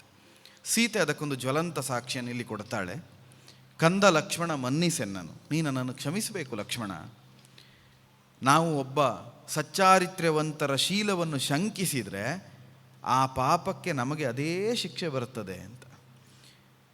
ಪಂಚವಟಿಯಲ್ಲಿ ರಾಮ ಬಂಗಾರದ ಜಿಂಕೆಯನ್ನು ಹುಡುಕಿ ಹೋದಾಗ ಸಾಯುವ ಹೊತ್ತಿನಲ್ಲಿ ಮಾರೀಚ ಹಾ ರಾಮ ಹಾ ಲಕ್ಷ್ಮಣ ಅಂತ ಧ್ವನಿಯನ್ನು ಮಾಡಿ ಸಾಯ್ತಾನೆ. ಆ ಧ್ವನಿ ಕೇಳಿದ ಸೀತೆ ಲಕ್ಷ್ಮಣನ ಹತ್ರ ರಾಮ ಕಷ್ಟದಲ್ಲಿದ್ದಾನೆ, ಹೋಗಿ ಬಿಡಿಸಿ ಬಾ ಅಂತ ಹೇಳ್ತಾಳೆ. ಆಗ ಲಕ್ಷ್ಮಣ ಹೇಳ್ತಾನೆ, ಇದು ರಾಮನ ಧ್ವನಿ ಅಲ್ಲಮ್ಮ, ರಾಮ ಏನು ಅಂತ ನನಗೆ ಗೊತ್ತು, ಇದು ರಾಕ್ಷಸರ ಮಾಯೆ, ನೀನು ಹೋಗಬೇಡ ಅಂತ ಹೇಳುವಾಗ ಸೀತೆ ಲಕ್ಷ್ಮಣನನ್ನು ನಿಂದಿಸ್ತಾಳೆ. ರಾಮನ ಧ್ವನಿ ಅಂತ ನಿನಗೆ ಗೊತ್ತು, ರಾಮ ಕಷ್ಟದಲ್ಲಿದ್ದಾನೆ ಅಂತ ಗೊತ್ತು, ನಿನಗೆ ರಾಮ ಸಾಯಬೇಕು ಅಂತುಂಟು, ರಾಮ ಸತ್ತ ಮೇಲೆ ನನ್ನನ್ನು ಅನುಭವಿಸಬೇಕು ಅಂತ ನೀ ಕಾಯ್ತಾ ಇದ್ದಿ ಅಂತ ಲಕ್ಷ್ಮಣನ ಶೀಲವನ್ನು ಸೀತೆ ಶಂಕಿಸಿರ್ತಾಳೆ. ಈಗ ಅದನ್ನು ಸೀತೆ ಹೇಳ್ತಾಳೆ, ಸಚ್ಚಾರಿತ್ರ್ಯವಂತನಾದ ನನ್ನನ್ನು ತಾಯಿಯಂತೆ ಸೇವೆ ಮಾಡಿದ ಮಗನಂತಿದ್ದ ನಿನ್ನನ್ನು, ನಿನ್ನ ಶೀಲವನ್ನು ನಾ ಶಂಕಿಸಿದ್ದಕ್ಕೆ ಇವತ್ತು ಪ್ರಪಂಚ ನನ್ನ ಶೀಲವನ್ನು ಲಂಕೆಯಲ್ಲಿ ಶಂಕಿಸ್ತಾ ಉಂಟು. ನಾ ಮಾಡಿದ ಪಾಪಕ್ಕಿದು ಫಲ ಮಗು, ಆದ್ದರಿಂದ ಇದನ್ನು ನಾನು ಅನುಭವಿಸಲೇಬೇಕು. ನಾನು ಅಗ್ನಿಗಿಳಿಯುತ್ತೇನೆ ಅಂತ ಹೇಳಿದ್ದೇನೆ, ಅಗ್ನಿಯಷ್ಟೇ ಶುದ್ಧನಾದ ನೀನು ಅಗ್ನಿಯನ್ನು ತಂದು ಸ್ಥಾಪಿಸಿದರೆ ಮಾತ್ರ ನನ್ನ ಶೀಲ ಶುಭ್ರ ಅನ್ನೋದು ಪ್ರಪಂಚಕ್ಕೆ ಗೊತ್ತಾಗುತ್ತದೆ. ಬೇರೆ ಯಾರೂ ಅಗ್ನಿ ಸ್ಥಾಪಿಸಬಾರದು, ನೀನೇ ಸ್ಥಾಪಿಸಬೇಕು. ಯಾಕಂದರೆ ನಿನ್ನ ಶೀಲದ ಅಗ್ನಿಯನ್ನು ಶಂಕಿಸಿದವಳು ನಾನು. ನಿನ್ನ ಶೀಲ ಅಗ್ನಿ ಅನ್ನುವುದಷ್ಟು ಶುಭ್ರ ಅನ್ನೋದು ಗೊತ್ತಾಗಬೇಕು ಅಂತಾದರೆ ನೀನೇ ಅಗ್ನಿಯನ್ನು ಸ್ಥಾಪಿಸಬೇಕು ಅಂತ ಲಕ್ಷ್ಮಣನಿಗೆ ಸಂದಿಗ್ಧತೆ. ಆಗ ಲಕ್ಷ್ಮಣ ಹೇಳ್ತಾಳೆ, ಮಾತೆ ನೀನು ರಾಘವನೇ ತಂದೆ, ನನಗೆ ತಾಯಿ ತಂದೆಯ ಮಾತನ್ನು ಮೀರುವುದಿಲ್ಲ, ನೀ ಕ್ಷಮೆ ಕೇಳಬಾರ್ದು, ನೀನು ಏನು ಹೇಳಿದರೂ ನಮಗೆ ಆಶೀರ್ವಾದ. ಎಷ್ಟು ದೊಡ್ಡ ಆದರ್ಶ ಅಂದರೆ, ತಾಯಿ ತಂದೆ ನಮಗೆ ಮಾತಾಡಿ ಬೈದಾಗ ಬೇಸರ ಮಾಡಿಕೊಳ್ಳೋ ಮಕ್ಕಳೇ ಹೆಚ್ಚು. ನನಗೆ ಹೇಳಲಿಕ್ಕೆ ನೀನು ಯಾರು, ನಿನಗೇನು ಗೊತ್ತು ಅಂತ. ಮಗ ಅಲ್ಲ ಇವ, ಗಂಡನ ತಮ್ಮ. ಇವತ್ತು ಅಣ್ಣ ತಮ್ಮ ಒಟ್ಟಿರುವುದೇ ಕಷ್ಟ. ಲಕ್ಷ್ಮಣ ತಾಯಿ ಅಂತ ತಿಳಿದು ಸೀತೆಯಲ್ಲಿ ಹೇಳ್ತಾಳೆ, ನೀ ತಾಯಿ, ರಾಮ ನನಗೆ ತಂದೆ. ನನ್ನ ಅಮ್ಮ ಹೇಳಿದ್ದದು, ಸುಮಿತ್ರ ಹೇಳಿರ್ತಾಳೆ, ಅಯೋಧ್ಯಂ ಅಟವೀಂ ವಿದ್ದಿ, ಅಯೋಧ್ಯೆ ಕಾಡನ್ನೇ ಅಯೋಧ್ಯೆ ಅಂತ ತಿಳಿ, ನನ್ನನ್ನು ಸೀತೆಯಲ್ಲಿ ನನ್ನನ್ನು ಕಾಣು, ರಾಮನಲ್ಲಿ ದಶರಥನ್ನು ಕಾಣು. ರಾಮಂ ದಶರಥಂ ವಿದ್ದಿ ಮಾಂ ವಿದ್ದಿ ಜನಕಾತ್ಮಜ.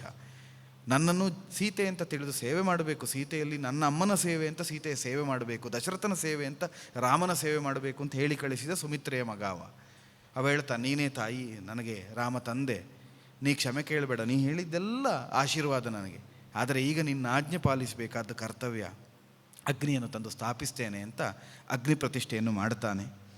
ಅಗ್ನಿ ಪ್ರತಿಷ್ಠೆಯನ್ನು ಮಾಡಿದ ಮೇಲೆ ಸೀತೆ ಅಗ್ನಿಗೆ ಪ್ರಾರ್ಥನೆಯನ್ನು ಮಾಡುವುದಿಲ್ಲ. ತುಂಬ ಗಮನಿಸಬೇಕಾದ್ದು, ನಿಜವಾಗಿ ಸುಡಬೇಡ ಅಗ್ನಿ ಅಂತ ಅಗ್ನಿಗೆ ಪ್ರಾರ್ಥನೆ ಮಾಡಬೇಕು. ಹಾಗೆ ಅಲ್ವ, ನಿಜವಾಗಿ ನಾವು ಯಾವುದನ್ನಾದರೂ ಕಷ್ಟ ಬರುವಾಗ ಅದಕ್ಕೆ ಪ್ರಾರ್ಥನೆ ಮಾಡುವುದು. ನೀರಿಗಿಳಿಯುವಾಗ ದೇವರೇ ನೀರೇ ನನ್ನನ್ನು ಮುಳುಗಿಸಬೇಡ ಅಂತ ನೀರಿಗಿಳಿಬೇಕು. ಇಳಿತಾ ಇರುವುದು ಬೆಂಕಿಗೆ, ಸುಡುವುದು ಬೆಂಕಿಯ ಗುಣ, ಸುಡಬೇಡ ಬೆಂಕಿ, ನೀ ನನ್ನನ್ನು ಕಾಪಾಡು ಅಂತ ಕೇಳಲಿಲ್ಲ. ಅವಳು ಪ್ರಾರ್ಥನೆ ಮಾಡಿದ್ದು ರಾಮನನ್ನು, ಅದು ಸೀತೆ. ರಾಮನಂ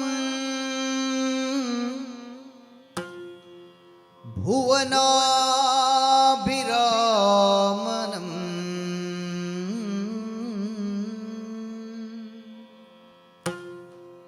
ಗುಣರತ್ನಧಾಮನಂ ರಘುಕುಲೋದ್ಧಾಮನಂ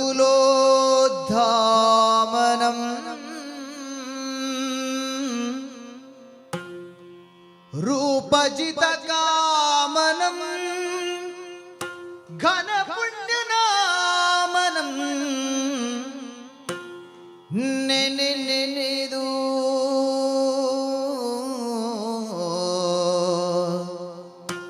ರಾಮನಂ ಭುವನಾಭಿರಾಮನಂ ಗುಣರತ್ನಧಾಮನಂ ರಘುಕುಲೋದ್ಧಾಮನಂ ರೂಪಜಿತಕಾಮನಂ ಘನಪುಣ್ಯನಾಮನಂ ನೆನೆದು ಶಿಖಿ ಕುಂಡ ಕೆರಗಿ ನಮಿಸಿ ನೆನೆದು ಶಿಖಿ ಕುಂಡ ಕೆರಗಿ ನಮಿಸಿ ಎನ್ನ ಪಾತಿವ್ರತಕ್ಕೆ ಸಾಕ್ಷಿ ಯತ್ರಿ ಜಾತೆಯು ಎನ್ನ ಪಾತಿವ್ರತಕ್ಕೆ ಸಾಕ್ಷಿ ಯತ್ರಿ ಜಾಯೆಯು ಕೇಳುವುದೆನ್ನ ಪಾತಿವ್ರತ ಪಂಚವಟಿಯೇ ಸಾಕ್ಷಿಯು ಕೇಳುವುದೆನ್ನ ಪಾತಿವ್ರತಕ್ಕೆ ಪಂಚವಟಿಯೇ ಸಾಕ್ಷಿಯು ಎನ್ನ ಪಾತಿವ್ರತಕ್ಕೆ ಸರಮೆ ಹನುಮ ಸಾಕ್ಷಿಯು ಎನ್ನ ಪಾತಿವ್ರತಕ್ಕೆ ಸರಮೆ ಹನುಮ ಸಾಕ್ಷಿಯು ನೋಡಲೆನ್ನ ಪಾತಿವ್ರತಕ್ಕೆ ಸಾಕ್ಷಿ ವನವಶೋಕವು ಎನ್ನ ಪಾತಿವ್ರತಕ್ಕೆ ಸಾಕ್ಷಿಯ ತ್ರಿಜಾಯಿ ಕೇಳುವುದೆನ್ನ ಪಾತಿವ್ರತಕ್ಕೆ ಪಂಚವಟಿಯೇ ಸಾಕ್ಷಿಯು ಆ ಆ ಆ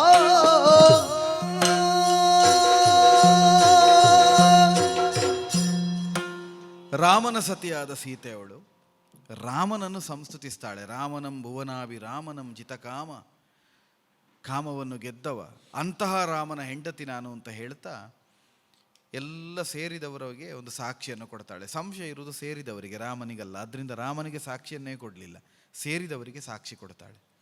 ಎನ್ನ ಪಾತಿವ್ರತಕ್ಕೆ ಸಾಕ್ಷಿ ಅತ್ರಿ ಜಾಯೆಯು, ಅತ್ರಿಯ ಹೆಂಡತಿಯಾದ ಅನಸೂಯೆ ನನ್ನ ಪಾತಿವ್ರತ್ಯಕ್ಕೆ ಸಾಕ್ಷಿ ಅಂತ. ಅನಸೂಯೆ ಎಷ್ಟು ದೊಡ್ಡ ಪತಿವ್ರತೆ ಅಂತ ಕೇಳಿದರೆ 3 ಮೂರ್ತಿಗಳನ್ನೇ ಮಕ್ಕಳನ್ನಾಗಿಸಿ ಹಾಲು ಕುಡಿಸಿದವಳು ಅನಸೂಯೆ.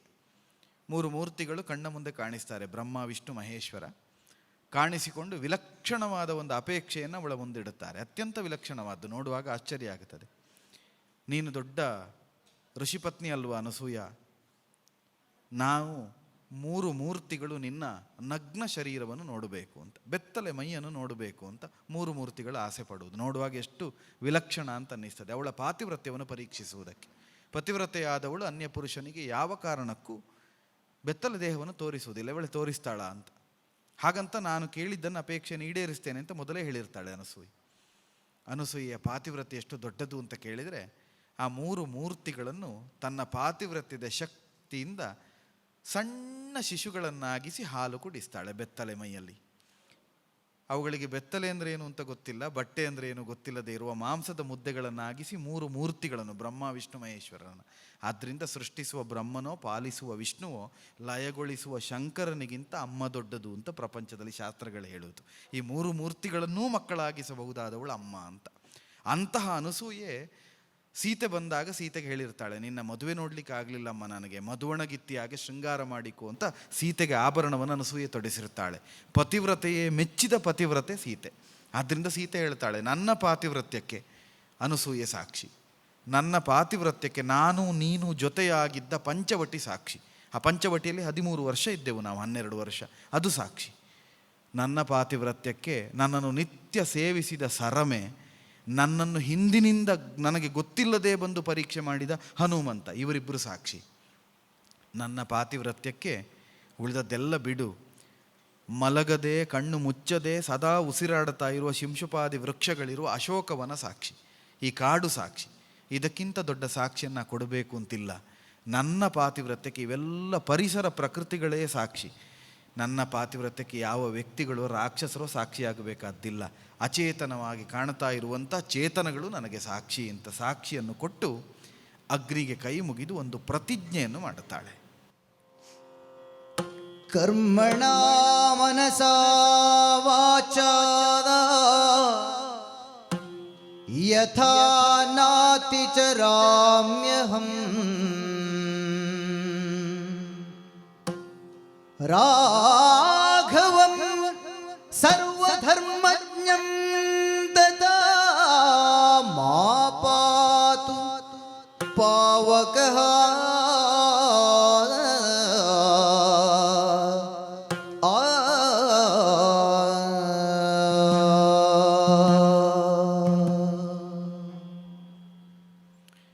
ಘನಘೋರವಾದ ಒಂದು ಪ್ರತಿಜ್ಞೆ. ತಥಾ ಮಾಂ ಪಾತು ಪಾವಕ, ಇದು ಸತ್ಯವಾದರೆ ಅಗ್ನಿ ನನ್ನನ್ನು ರಕ್ಷಿಸಬೇಕು ಅಂತ. ಕರ್ಮಣ ಮನಸ ವಾಚ, ತ್ರಿಕರಣಗಳು ನಮಗಿರುವುದು. ಕಾಯೇನ ವಾಚ ಮನಸ, ಮನಸ್ಸಿನಲ್ಲಿ ಹುಟ್ಟುತ್ತದೆ, ಮಾತಿನಲ್ಲಿ ಕಾಣಿಸಿಕೊಳ್ಳುತ್ತದೆ, ಅದು ನಡೆಯಲ್ಲಿ ತೋರಿಸ್ತದೆ. ಆದ್ದರಿಂದಲೇ ದುರಾತ್ಮರು ಮಹಾತ್ಮರಿಗೆ ಲಕ್ಷಣಗಳು ಶಾಸ್ತ್ರ ಹಾಗೆ ಹೇಳುತ್ತದೆ. ಮನಸ್ಸೇಕಂ ವಚಸ್ಸೇಕಂ ಕರ್ಮಣ್ಯೇಕಂ ಮಹಾತ್ಮನ. ಮನಸ್ಸು, ಮಾತು ಮತ್ತು ಕೃತಿ ಇದು ಒಂದಾಗಿರುವವನು ಮಹಾತ್ಮ. ಮನಸ್ಸೇಕಂ ವಚಸ್ಸೇಕಂ ಕರ್ಮಣ್ಯೇಕಂ ದುರಾತ್ಮನ. ಮನಸ್ಸೊಂದು, ಮಾತೊಂದು, ಕೃತಿಯೊಂದು ಆದವನು ದುರಾತ್ಮ ಅಂತ. ಎರಡು ಒಂದೇ ವಾಕ್ಯದಲ್ಲಿ ಎರಡು ಉತ್ತರವನ್ನು ಕೊಡುತ್ತದೆ. ಮೂರು ಒಂದಾಗಿ ಏಕವಾಗಿದ್ದವನು ಮಹಾತ್ಮ, ಮೂರು ಮೂರಾಗಿದ್ದವನು ದುರಾತ್ಮ ಅಂತ. ನನ್ನ ಮನಸ್ಸು, ನನ್ನ ಮಾತು, ನನ್ನ ಕೃತಿ ಈ ಮೂರೂ ಕೂಡ ಸರ್ವಧರ್ಮಜ್ಞನಾದ ರಾಮನನ್ನಲ್ಲದೆ ಮತ್ತೊಬ್ಬರನ್ನು ನಾನು ಆಶ್ರಯಿಸಲಿಲ್ಲ ಅನ್ನುವುದು ಸತ್ಯವಾದರೆ ಈ ಬೆಂಕಿ ನನ್ನನ್ನು ಸುಡದೆ ರಕ್ಷಿಸಬೇಕು ಅಂತ. ಯೋಚನೆ ಮಾಡಿ, ಒಂದು ಕ್ಷಣವಾದರೂ ನಾನು ಪತಿವ್ರತೆ ಆದರೆ ನನ್ನನ್ನು ಕಾಪಾಡಲಿ ಅಂತ ಸೀತೆ ಹೇಳಲಿಲ್ಲ. ನಾವೆಲ್ಲ ಅಹಂಕಾರದಲ್ಲೇ ಮಾತಾಡೋದು, ನಾನು ದೊಡ್ಡ ಸಂಗತಿ ಅಂತ. ಸೀತೆ ಹೇಳಲೇ ಇಲ್ಲ. ನಾನು ಪತಿವ್ರತೆ ಆದರೆ ನನ್ನನ್ನು ಕಾಪಾಡಬೇಕು, ನಾನು ಸದಾಕಾಲ ರಾಮನ ಧ್ಯಾನ ಮಾಡಿದ್ದಾದರೆ ಹೇಳಲಿಲ್ಲ. ಸರ್ವಧರ್ಮಜ್ಞನಾದ ರಾಮನಿಗೆ ನಾನು ಸರಿಯಾದ ಹೆಂಡತಿ ಹೌದಾದರೆ, ಸರ್ವಧರ್ಮಜ್ಞನಾದ ರಾಮನ ಅನಪಾಯಿನಿ ಅವನ ನಡೆದಲ್ಲಿ ನಡೆಯುವವಳು ಹೌದಾದರೆ, ಕಾಯೇನ ವಾಚಾ ಮನಸ ರಾಮನನ್ನು ನಾನು ಸ್ವೀಕರಿಸಿ ತಪಸ್ವಿನಿಯಂತೆ ಬದುಕಿದ್ದ ಹೌದಾದರೆ ಅಗ್ನಿನನ್ನು ರಕ್ಷಿಸಬೇಕು ಅಂತ ಹೇಳಿ ಅಗ್ನಿಗೆ 3 ಪ್ರದಕ್ಷಿಣೆಯನ್ನು ಬಂದು ಅಗ್ನಿಗೆ ಇಳಿತಾಳೆ. ಜಾತವೇದನ ಮಡಿಲ ನೇರಿದಳು,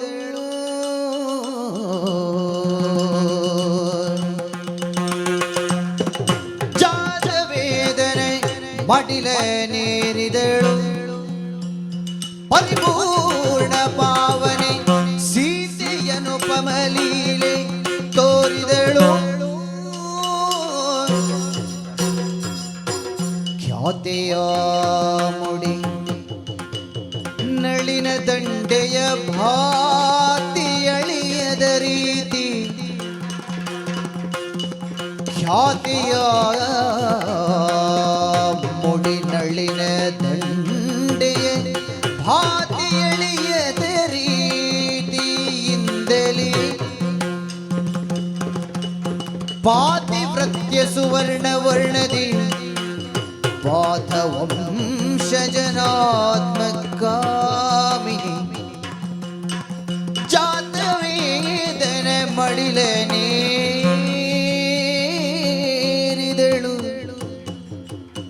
ಪರಿಪೂರ್ಣ ಭಾವನೆ ಸೀತೆಯನುಪಮ ಲೀಲೆ ತೋರಿದಳು. ಜಾತವೇದನ ಮಡಿಲ ನೇರಿದಳು.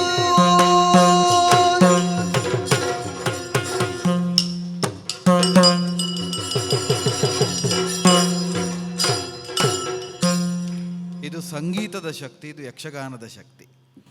ನಿಮಗೆ ನಾನು ಈ ದೃಶ್ಯವನ್ನು ಹೇಳಬೇಕು ಅಂತಿಲ್ಲ. ಸೀತೆ ಬೆಂಕಿಗೆ ಇಳಿದವಳು ಮೇಲೆದ್ದಳು ಬಂದಳು ಅಂತ ನಿಮಗೂ ಗೊತ್ತಾಯಿತು, ನಮಗೂ ಗೊತ್ತಾಯಿತು, ಎಲ್ಲರಿಗೂ ಗೊತ್ತಾಯಿತು. ಇದಕ್ಕೆ ಯಾವ ವ್ಯಾಖ್ಯಾನವೇ ಬೇಕಾಗಲಿಲ್ಲ. ಅದು ಯಕ್ಷಗಾನದ ಶಕ್ತಿ, ಸಂಗೀತದ ಶಕ್ತಿ. ಜಾತವೇದನ ಮಡಿಲೇರಿದ ಸೀತೆಯ ಮುಡಿಯ ನಳಿನ ದಂಡೆಯ ಬಾತಿ ಅಳಿಯದ ರೀತಿಯಿಂದಲೇ ಅದರ ಪ್ರಭೆ ಕೂಡ, ಹೂವು ಬಾಡುವುದು ಬಿಡಿ, ಹೂವು ಬಾಡದೇ ಇದ್ದರೂ ಹೂವಿನ ಕಾಂತಿ ಸ್ವಲ್ಪ ತಗ್ಗುತ್ತಾ ಹೋಗುತ್ತದೆ, ಆಮೇಲೆ ಬಾಡುವುದು. ಮೊದಲು ಹೂವು ಸ್ವಲ್ಪ ಬಾಡಿದ ಹಾಗೆ ಕಾಣುವುದು, ಬಾಡಿದ ಹಾಗೆ ಕಾಣಿಸ್ಲೂ ಇಲ್ಲ ಅಂತ ಸೀತೆ ಮುಡಿದ ನಳಿನ ದಂಡೆಗಳು ಹಾಗೇ ಹೊಳೆಯುವ ಹಾಗೆ ಬೆಂಕಿಯಿಂದ ಮೇಲೆದ್ದು ಬಂದಳು ಅಂತ. ಎಷ್ಟು ಅನುಪಮವಾದ್ದು ಅಂದರೆ ಸೀತೆಯ ಅನುಪಮ ಲೀಲೆ ತೋರಿದಳು. ಇದಕ್ಕೆ ಉಪಮಾನವಾದ ಇನ್ನೊಂದು ಪ್ರಕರಣವೇ ಇಲ್ಲ. ಸೀತೆ ಸುಡುವುದು ಬಿಡಿ, ಸೀತೆ ಉಟ್ಟ ವಸನವೋ ಸೀತೆ ಮುಡಿದ ಹೂವೋ ಸುಡದ ಹಾಗೆ ಸೀತೆ ಮೇಲೆದ್ದು ಬಂದಳು ಅಂದರೆ ಏನು? ಸೀತೆ ಕೆಳಗಿಳಿದವಳು ಸೀತೆಯ ಮೇಲೆ ಬಂದಳು ಅಂತಲೋ ಅಲ್ಲ. ಸೀತೆಯನ್ನು ಅಗ್ನಿ ಮೇಲೆತ್ತಿ ತಂದ, ಅಗ್ನಿಯೇ ಸೀತೆಯನ್ನು ರಾಮನಿಗೆ ಒಪ್ಪಿಸಿ ಒಂದು ಮಾತು ಹೇಳ್ತಾನೆ. ಸೀತೆ ಶುದ್ಧಳು ಲೋಕಮಾನ್ಯಳು, ನೀತಿ ರತ್ನಳು ಖ್ಯಾತೆಯ ಮರಳು, ಧೂರ್ತ ನಂಕದಿ ರಷ್ಟಳೆಲ್ಲವೂ ಭೂತೆಯಗ್ನಿಯ ದಿವ್ಯ ತೋರ್ದಳು, ಭೂತೆಯಗ್ನಿಯ ದಿವ್ಯ ತೋರ್ದಳು, ಅಗ್ನಿಯನ್ನೆಯ ಸಾಕ್ಷಿಯಿಂದಲೇ ಲಗ್ನವಾಗಿಗೋ ಸತಿಯ ಕೂಡುತ್ತ ಅಗ್ನಿ ತೇಜದಿ ಬಾಳಿರೆನ್ನುತ್ತ ಅಗ್ನಿ ಹರಸುತ್ತ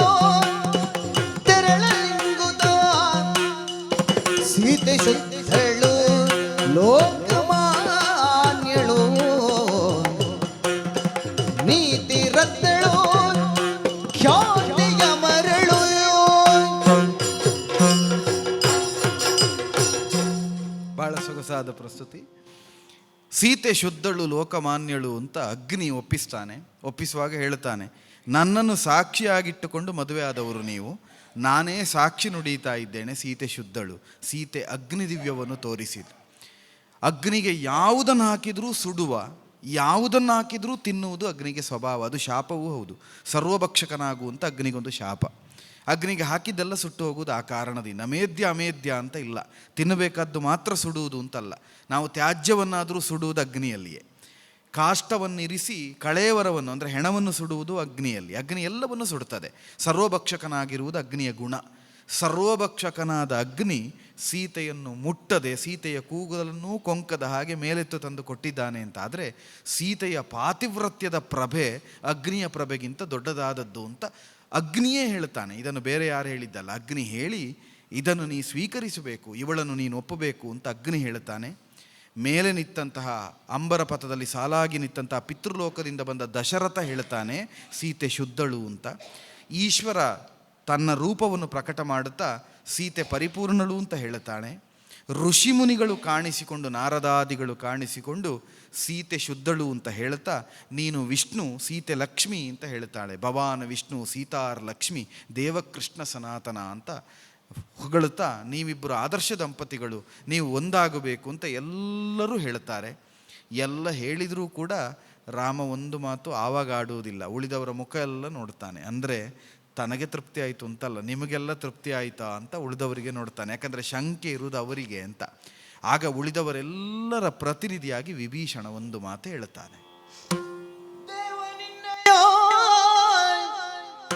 ನೇಮನಿಷ್ಠೆಗಳ ದೃಢ ಮನಕ್ಕೆ ಕಾವಿಳಿಸಿ ತಣ್ಣಗಾದುದು ಬೆಂಕಿ ಮತ್ತೆಗೆ. ದೇವನಿನ್ನಯ ನೇಮನಿಷ್ಠೆಗಳ ದೃಢ ಮನಕ್ಕೆ ಕಾವಿಳಿಸಿ ತಣ್ಣಗಾದುದು ಬೆಂಕಿ ಮತ್ತೆ. ನೋವಿರಲಿ ನಲಿವಿರಲಿ ಸಮಬುದ್ಧಿ ತೋರುತ್ತಲಿ, ನೋವಿರಲಿ ನಲಿವಿರಲಿ ಸಮಬುದ್ಧಿ ತೋರುತ್ತಲಿ. ಜೀವರಿಗೆ ಜೀವನವ ಬೋಧಿಸಿದೆ ಮುಂದೆ, ಜೀವರಿಗೆ ಜೀವನವ ಬೋಧಿಸಿದೆ ಮುಂದೆ ದೇವಾ.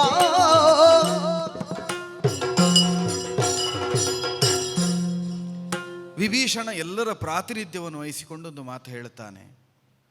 ಸೀತೆ ಅಗ್ನಿ ಪ್ರವೇಶ ಮಾಡಿದಾಗ ಸೀತೆಯನ್ನು ಅಗ್ನಿ ಸುಡದೇ ಇದ್ದ ಅಗ್ನಿಯ ಪ್ರಭೆ, ಸೀತೆಯ ಪಾತಿವ್ರತ್ಯದ ಪ್ರಭೆ ಪ್ರಪಂಚಕ್ಕೆ ಕಂಡಿದೆ. ಅದರ ಜೊತೆಯಲ್ಲಿ ನನಗೆ ಕಾಣುವುದು ರಾಮ, ನಿನ್ನ ನೇಮ ನಿಷ್ಠೆ ಸತ್ಯ ಧರ್ಮ ಅನ್ನುವ ವ್ರತದ ನಿಷ್ಠೆಯ ಬೆಂಕಿ ಉಂಟಲ್ಲ, ಆ ಬೆಂಕಿಯ ಎದುರು ಈ ಉರಿಯುವ ಬೆಂಕಿ ಏನೂ ಅಲ್ಲ. ಅದರ ಕಾವಿಗಿಂತ ನಿನ್ನ ನೇಮನಿಷ್ಠೆಯ ಕಾವು ಬಹಳ ದೊಡ್ಡದು. ಆದರ್ಶ ಗುಣವಂತನಾದ ನಿನ್ನ ನಿಷ್ಠೆಯ ಕಾವಿನ ಮುಂದೆ ಅಗ್ನಿಯ ಕಾವು ಬಹಳ ಸಣ್ಣದು ಅಂತ ನನಗೆ ಕಾಣಿಸ್ತದೆ.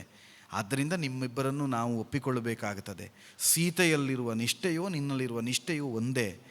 ಮನುಕುಲದಲ್ಲಿರುವ ನಾವೆಲ್ಲ ಹೇಗೆ ಬದುಕಬೇಕು ಅಂತ ತೋರಿಸಿಕೊಟ್ಟೆ ರಾಮ. ಸುಖದಲ್ಲಿ ಹಿಗ್ಗದೆ, ಕಷ್ಟದಲ್ಲಿ ಕುಗ್ಗದೆ, ಸುಖ ದುಃಖಗಳನ್ನು ಸಮಾನವಾಗಿ ಸ್ಥಿತಪ್ರಜ್ಞತೆಯಿಂದ ಸ್ವೀಕರಿಸಬೇಕು ಅನ್ನುವುದನ್ನು ಬದುಕಿ ತೋರಿಸಿದೆ ಅಂತ ಕೃಷ್ಣ ಗೀತೆಯಲ್ಲಿ ಇದನ್ನು ಬೋಧಿಸ್ತಾನೆ. ಸುಖ ಕಷ್ಟಗಳಿಗೆ ನಾವು ಸಮಾನವಾಗಿ ಸ್ಪಂದಿಸುವ ಸ್ಥಿತಪ್ರಜ್ಞರಾಗಬೇಕು ಅಂತ ಕೃಷ್ಣ ಬೋಧಿಸಿದ್ದನ್ನು ರಾಮ ಬದುಕಿ ತೋರಿಸಿದ್ದಾನೆ. ರಾಮ ತೋರಿಸ್ತಾ ಇದ್ದಾನೆ. ಕಷ್ಟ ಬಂದರೆ ಅಳ್ಳಿಲ್ಲ, ಸುಖ ಬಂದಾಗ ಹಿಗ್ಗಲಿಲ್ಲ. ಸೀತೆ ಕಳಕೊಂಡಾಗ ಬಿಟ್ಟ ಸೀತೆ ಮತ್ತೆ ಬರುವಾಗ ಹಿಗ್ಗಿ ನಲಿದಾಡಿ ಸೀತೆಯನ್ನು ಅಪ್ಪಿಕೊಳ್ಳಿಲ್ಲ. ಸ್ಥಿತಪ್ರಜ್ಞನಾಗಿ ವ್ಯವಹರಿಸಿದ ನಿನ್ನ ಬದುಕು ನಮಗೆ ಆದರ್ಶ ಆಗ್ತದೆ ರಾಮ ಅಂತ ರಾಮನನ್ನು ಹೊಗಳುತ್ತಾರೆ. ಅಗ್ನಿಯೂ ನಮಸ್ಕರಿಸಿ ಹೊರಡುತ್ತಾನೆ.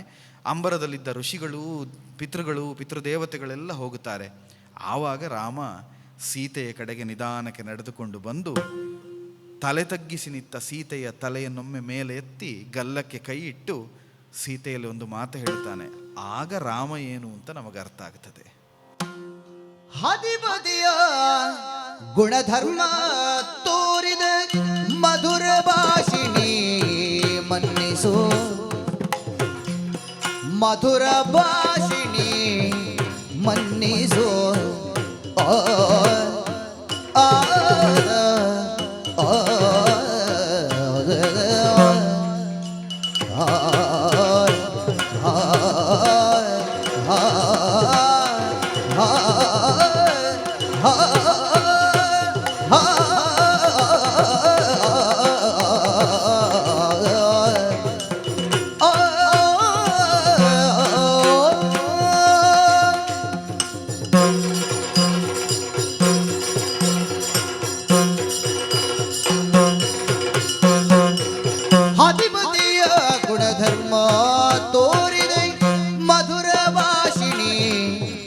ಮನ್ನಿಸೋ ಮನ್ನಿಸೋ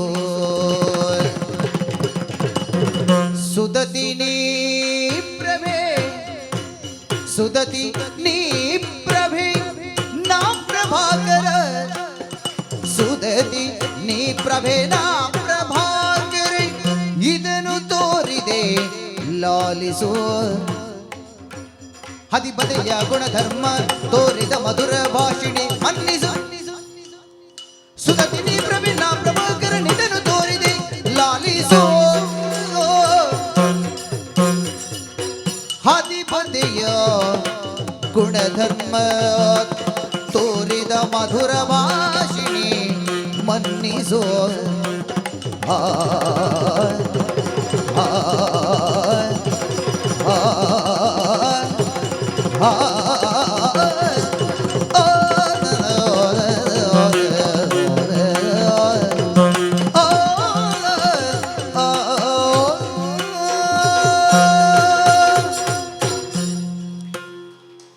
ಒಂದು ಅದ್ಭುತವಾದ ಶ್ರುತಿವಾಕ್ಯವನ್ನು ರಾಮ ಹೇಳ್ತಾನೆ, ಅಷ್ಟೇ ಅದ್ಭುತವಾಗಿ ಭಾಗವತರು ಹೇಳಿದರು.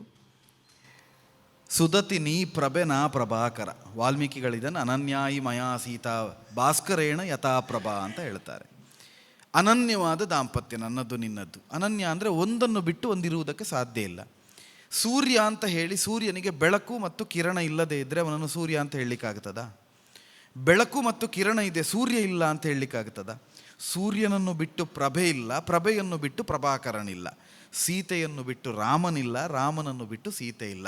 ಸೀತಾರಾಮ ಅನ್ನುವುದು ಅನನ್ಯವಾದ ಒಂದು ದಾಂಪತ್ಯ ಅಂತ ರಾಮ ಹೇಳ್ತಾನೆ. ಅನನ್ಯಾಯಿ ಮಯಾ ಸೀತಾ ಭಾಸ್ಕರೇಣ ಯಥಾಪ್ರಭಾ. ಸುದತಿ ನೀ ಪ್ರಭೆ ನಾ ಪ್ರಭಾಕರ. ಇದನ್ನು ತೋರಿದೆ ಜಗತ್ತಿಗೆ ಇದನ್ನು ತೋರಿಸಬೇಕಾದ್ರಿಂದ ನಾನು ಹೀಗೆ ಮಾಡಬೇಕಾಯಿತು. ಹದಿಬದೆಯ ಗುಣಧರ್ಮವನ್ನು ತಿಳಿದ ನಿನ್ನನ್ನು ನೋಯಿಸಬೇಕಾಯಿತು. ಆದ್ದರಿಂದ ನನ್ನನ್ನು ಕ್ಷಮಿಸು ಅಂತ ರಾಮ ಕೇಳ್ತಾನೆ. ಇದನ್ನು ಯಾರು ಇವತ್ತಿನ 21ನೇ ಶತಮಾನದವರು ಹೇಳುವುದಿಲ್ಲ. ಸೀತೆಯನ್ನು ಹಿಂಸೆ ಕೊಟ್ಟ ಅಂತ ಹೇಳುವ ನಾವು, ರಾಮ ಸೀತೆಯಲ್ಲಿ ನಾನು ನಿನ್ನನ್ನು ಪರೀಕ್ಷೆ ಮಾಡಿದ್ದು ಸ್ವಲ್ಪ ಹೆಚ್ಚಾಯಿತು ಸೀತೆ, ಕ್ಷಮಿಸಿ ಬಿಡು ಅಂತ ಕೇಳಿದ್ದನ್ನು ಯಾರೂ ಹೇಳಲಿಲ್ಲ. ಆದರೆ ಉಳಿದ ಯಾವ ಇವತ್ತಿನ ಹೆಣ್ಣಾದರೂ ಏನು ಮಾಡ್ತಿದ್ರು? ಈಗ ಕ್ಷಮೆ ಕೇಳ್ತೀರಾ, ಆಗ ಅಷ್ಟು ಮಾಡಿದ್ದೀರಿ, ಈಗ ನನ್ನ ಕ್ಷಮಿಸು ಅಂತ ಕೇಳ್ತೀರಾ, ನಿಮಗೆ ಕಣ್ಣಲ್ಲಿ ರಕ್ತ ಉಂಟಾ ಅಂತ ಕೇಳ್ತಿದ್ರು. ಆದರೆ ಸೀತೆ ಏನು ಹೇಳ್ತಾಳೆ ಗೊತ್ತಾ? ಆಗಲೂ ರಾಮನನ್ನು ನೀನು ಮಾಡಿದ್ದು ತಪ್ಪು ಅಂತಲೋ, ನಿನಗೆ ಸಿಟ್ಟು ಬಂತು ಅಂತಲೋ, ನೀ ನನ್ನ ಗಂಡ ಅಲ್ಲ ಅಂತಲೋ ಏನೂ ಹೇಳಲಿಲ್ಲ. ಆಗ ಸೀತೆ ಹೇಳ್ತಾಳೆ, ನೀನಿಷ್ಟು ಯಾಕೆ ಮಾಡಿದೆ ಅಂತ ನನಗೆ ಗೊತ್ತಿದೆ ರಾಮ ಅಂತ. ಶಾಂತಮೂರ್ತಿ ತುಳಿದೆ ಬಲ್ಲೆ ಧರ್ಮ ಮಾರ್ಗವು. ಶಾಂತಮೂರ್ತಿ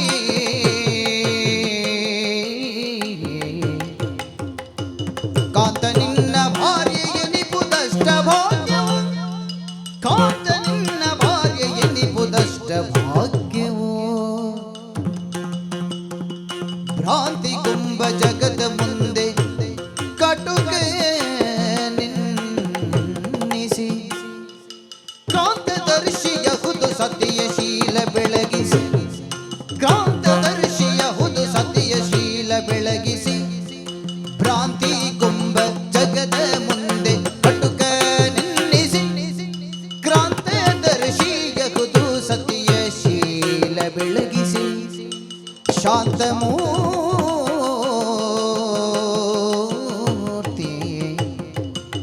ಬಲ್ಲೆ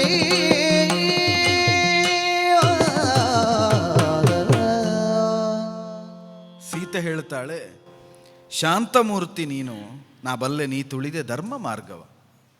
ನೀನು ಧರ್ಮ ಬಿಟ್ಟು ಆಚೆ ಈಚೆ ಹೋಗುವುದಿಲ್ಲ. ರಾಮೋ ವಿಗ್ರಹವಾನ ಧರ್ಮ ಅನ್ನೋದು ಅತ್ಯಂತ ಪ್ರಸಿದ್ಧವಾದ ಒಂದು ವಾಕ್ಯ, ಒಂದು ಉಕ್ತಿ. ಧರ್ಮ ಹೇಗಿದೆ ಅಂತ ಯಾರಿಗಾದರೂ ನೋಡಬೇಕು ಅಂತ ಕಂಡ್ರೆ ನೋಡ್ಲಿಕ್ಕೆ ಸಾಧ್ಯ ಇಲ್ಲ. ರಾಮನನ್ನು ನೋಡಿದರೆ ಧರ್ಮ ಏನು ಅಂತ ಗೊತ್ತಾಗ್ತದೆ. ರಾಮೋ ವಿಗ್ರಹವಾನ ಧರ್ಮ ಅಂತ. ಇದನ್ನು ಹೇಳಿದರೆ ರಾಮಾಯಣವನ್ನು ಟೀಕಿಸುವವರು ಹೇಳಬಹುದು, ಅದು ಹಾಗೆ ಅಲ್ವ, ರಾಮನನ್ನು ಹೊಗಳುವವರು ರಾಮನ ಧರ್ಮಮೂರ್ತಿ ಅಂತ ಹೇಳ್ತಾರೆ ಅಂತ. ರಾಮಾಯಣದಲ್ಲಿ ಈ ಮಾತನ್ನು ಹೇಳಿದ್ದು ರಾಮ ಭಕ್ತರಲ್ಲ, ರಾಮನನ್ನು ಪೂಜಿಸುವವರಲ್ಲ, ರಾಮನನ್ನು ವಿರೋಧಿಸುವ, ರಾಮನನ್ನು ದ್ವೇಷಿಸಿದ, ರಾಮನನ್ನು ರಾಮ ಸರಿಯಿಲ್ಲ ಅಂತಲೇ ರಾಮನೊಟ್ಟಿಗೆ ಯುದ್ಧಕ್ಕೆ ಹೊರಟ, ರಾಮನೊಟ್ಟಿಗೆ ಎರಡೆರಡು ಬಾರಿ ಪರೋಕ್ಷ ಪ್ರತ್ಯಕ್ಷ ಯುದ್ಧವನ್ನು ಮಾಡಿದ ರಾಕ್ಷಸನಾದ ರಾವಣನ ಮಾವ ಮಾರೀಚ ಹೇಳಿದ ಮಾತು. ಈಗ ನಮ್ಮ ವಿರೋಧ ಪಕ್ಷದಲ್ಲಿದ್ದವರು ನಮ್ಮನ್ನು ಒಂದು ಗುಣವನ್ನು ಹೇಳಿದರೆ ಅದು ನಿಜವಾಗಿ 100ಕ್ಕೆ 100 ಸತ್ಯ ಅಂತ. ಮಾರೀಚನಂತ ಒಬ್ಬ ರಾಕ್ಷಸ ಹೇಳೋದು ರಾಮೋ ವಿಗ್ರಹವಾನು ಧರ್ಮ ಅಂತ, ರಾಮನ ಭಕ್ತರಲ್ಲ. ಅಂದರೆ ವಿರೋಧಿಗಳಿಗೂ ರಾಮನಲ್ಲಿ ಅಧರ್ಮ ಕಾಣಲಿಕ್ಕೆ ಸಾಧ್ಯ ಆಗಲಿಲ್ಲ. ಅಂತಹ ರಾಮನ ಹೆಂಡತಿ ಸೀತೆ. ಸೀತೆ ಹೇಳ್ತಾಳೆ, ನೀ ಧರ್ಮ ಮಾರ್ಗ ತುಳಿದೆ, ನೀ ಕ್ಷಮಿಸು ಅಂತ ಕೇಳಬೇಡ ರಾಮ, ನನಗೆ ತುಂಬ ಮುಜುಗರ ಆಗುತ್ತದೆ. ಆದರೆ ನನಗನ್ನಿಸುವುದೇನು ಅಂದರೆ ರಾಮ, ನನ್ನ ಪಾವಿತ್ರತೆಯನ್ನು ನನ್ನ ಶೀಲವನ್ನು ತೋರಿಸುವುದಕ್ಕೆ ಲೋಕದ ಮುಂದೆ ನೀನಿಷ್ಟು ಕಟಕ ಆಗಬೇಕಿತ್ತ ಅಂತ. ಇದು ಆದರ್ಶ ದಾಂಪತ್ಯ. ನಿನ್ನನ್ನು ಅನವರತ ಪೂಜಿಸಿ ಬಹಿಶ್ಚರ ಪ್ರಾಣ ಅಂತ ಹೇಳಿಸಿಕೊಂಡ ಲಕ್ಷ್ಮಣ ನಿನ್ನ ವಿರುದ್ಧ ಮಾತಾಡಿದ. ನನಗೆ ಮೋಕ್ಷಕ್ಕೆ ಬೇರೆ ಏನೂ ಇಲ್ಲ, ತಾರಕನಾಮ ಮತ್ತು ರಾಮಮೂರ್ತಿ ಅಂತ ಹೇಳಿ ಇದ್ದವರನ್ನೆಲ್ಲ ಬಿಟ್ಟು ಸೇವೆಗೆ ಬಂದ ಹನುಮಂತ ನಿನ್ನ ವಿರುದ್ಧ ಮಾತಾಡಿದ. ಪರಮಾಪದ್ಗತಸ್ಯಾಪಿ ಧರ್ಮೇಮೆ ಮತಿರ್ಮಮ ಅಂತ ಹೇಳಿದ ಧರ್ಮಬುದ್ಧಿಯ ವಿಭೀಷಣ ರಾಮನೀ ಮಾಡುವುದು ತಪ್ಪು ಅಂತ ಹೇಳಿದ. ನಿನ್ನ ಸುಗ್ರೀವಂ ಶರಣಂ ಗಚ್ಚಾಮಿ ಅಂತೇಳಿ ನಿನ್ನ ಶರಣನಾಗಿ ಸ್ವೀಕರಿಸಿಕೊಂಡು ನಿನ್ನ ಸೇವೆಗೆ ಬಂದ ಸುಗ್ರೀವ ನಿನ್ನನ್ನು ಪ್ರಶ್ನೆ ಮಾಡಿದ. ಬ್ರಹ್ಮ ಮಾನಸ ಪುತ್ರನಾದ ಬ್ರಹ್ಮನ ಆಕಳಿಕೆಯಲ್ಲಿ ಹುಟ್ಟಿದ ಜಾಂಬವ ನಿನ್ನನ್ನು ಆಕ್ಷೇಪಿಸಿದ. ನಿನ್ನೊಟ್ಟಿಗಿರುವ ಅಷ್ಟು ಜನರು ರಾಮನೀ ತಪ್ಪು ಮಾಡಿದೆ ಅಂತ ಒಂದು ಪ್ರಕರಣದಲ್ಲಿ ಹೇಳುವಷ್ಟು ಕಟುಕನಂತೆ ನೀ ಲೋಕದ ಮುಂದೆ ಕಾಣಿಸಿಕೊಂಡದ್ದು ಯಾವುದಕ್ಕೆ ಅಂತ ಕೇಳಿದರೆ ಸೀತೆ ಶುದ್ಧಳು ಅಂತ ತೋರಿಸುವುದಕ್ಕೆ. ಇದಕ್ಕಿಂತ ಗರಿಷ್ಠವಾದ ಆದರ್ಶ ದಾಂಪತ್ಯವನ್ನು, ಗಂಡ ಹೆಂಡತಿಯ ಸಂಬಂಧವನ್ನು ಪ್ರಪಂಚ ಕಾಣಲಿಕ್ಕೆ ಸಾಧ್ಯ ಇಲ್ಲ. ಹೆಂಡತಿಯ ಪಾವಿತ್ರತೆಯನ್ನು ಪ್ರಪಂಚದ, ಅವಳೊಂದು ಮಾತು ಹೇಳಿದ್ದಲ್ಲ, ಶಂಕೆ ಮಣಿಮಾಲೆಯಲ್ಲಿ ಸಮ್ಮಾನವೆಸಗಿದಿರಿ ಅಂತ. ಶಂಕೆ ಮಣಿಮಾಲೆಯಲ್ಲಿ ಸಮ್ಮಾನ ಮಾಡಿದ್ದಲ್ಲ, ಶಂಕೆ ಪಡ್ತಾ ಇದ್ದ ಅಷ್ಟೂ ಜನರ ಮುಂದೆ ಅಗ್ನಿಯಿಂದ ಮೇಲೆದ್ದು ಬಂದಂತಹ ಸೀತೆಯ ಪಾವಿತ್ರತೆ ಏನು ಅಂತ ತೋರಿಸುವುದಕ್ಕೆ ರಾಮ ಅಷ್ಟು ಕಠಿಣ ವಾಕ್ಯವನ್ನು ಆಡಿತು. ರಾಮ ಅಷ್ಟು ಕಠೋರನಾಗದಿದ್ದರೆ ಸೀತೆ ಅಗ್ನಿಗಿಳೀತಿರಲಿಲ್ಲ. ಎಲ್ಲಿಯಾದರೂ ರಾಮ ಚೇಚೆ ಅಗ್ನಿಗಿಳಿಬೇಡ ಸೀತೆ, ನೀನೇನು ಅಂತ ಗೊತ್ತು ಅಂತ ಹೇಳಿಬಿಟ್ರೆ ಇದೇ ಪ್ರಪಂಚ ಹೇಳ್ತಿತ್ತು. ಗಂಡ ಹೆಂಡತಿ ಮೊದಲೇ ಒಪ್ಪಂದ ಮಾಡಿದರು, ನಾ ಬೆಂಕಿಗಾರ್ತೇನೆ ಅಂತ ಹೇಳು, ನೀನು ತಡಿ, ಇವರು ಮೊದಲೇ ಮಾತಾಡಿಕೊಂಡಿದ್ರು ಅಂತ. ಇದು ಪ್ರಪಂಚ.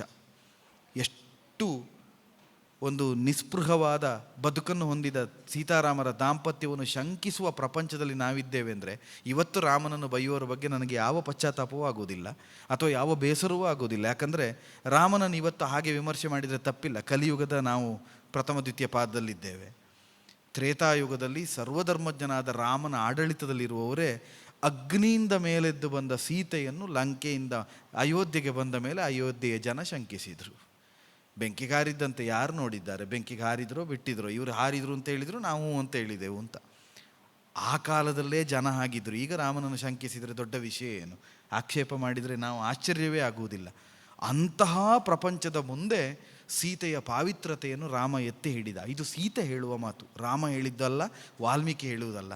ಸೀತೆ ಹೇಳುತ್ತಾಳೆ, ನನ್ನ ಪಾತಿವ್ರತ್ಯವನ್ನು ಪ್ರಪಂಚದ ಮುಂದೆ ಪ್ರಕಾಶ ಮಾಡುವುದಕ್ಕೆ ಬೇಕಾಗಿ ನೀನು ಅತ್ಯಂತ ಕಟುಕನಂತೆ ವ್ಯವಹರಿಸಿದೆ ರಾಮ. ನೀ ಶಾಂತಮೂರ್ತಿ ಅಂತ ಗೊತ್ತು, ನೀ ಕ್ಷಮೆ ಕೇಳಬಾರ್ದು. ನಿನ್ನ ಹೆಂಡತಿಯಾಗಿರುವುದು ನನಗೆ ಅಷ್ಟಭಾಗ್ಯ. ನನ್ನ ಬದುಕಿನ ಬಹುದೊಡ್ಡ ಭಾಗ್ಯ ಯಾವುದು ಅಂದರೆ ರಾಮನ ಅನಪಾಯಿನಿಯಾದ ಸೀತೆ ಎನ್ನುವ ಒಂದು ಕೀರ್ತಿ, ನನಗದೇ ಸಾಕು ಅಂತ ಹೇಳಿ ರಾಮನನ್ನು ತಬ್ಬಿಕೊಳ್ತಾಳೆ. ರಾಮ ಗಾಢಾಲಿಂಗನವನ್ನು ಮಾಡುತ್ತಾನೆ. ರಾಮ ಸೀತೆಯರು ಪುನರ್ 12 ತಿಂಗಳುಗಳ ಬಳಿಕ ಮತ್ತೆ ಒಂದಾಗುತ್ತಾರೆ. ಸೀತಾರಾಮರ ಅನ್ಯೋನ್ಯ ಅನನ್ಯ ಅಪೂರ್ವ ಅನ್ಯತ್ರ ಅಲಭ್ಯ ದಾಂಪತ್ಯ ಮತ್ತೆ ಒಟ್ಟಾಗುವ ಮುಖೇನವಾಗಿ ಸೀತಾರಾಮರ ಸಾಂಗತ್ಯದೊಂದಿಗೆ ಆ ಪ್ರಕರಣ ಸುಖಾಂತ್ಯವನ್ನು ಕಾಣುತ್ತದೆ.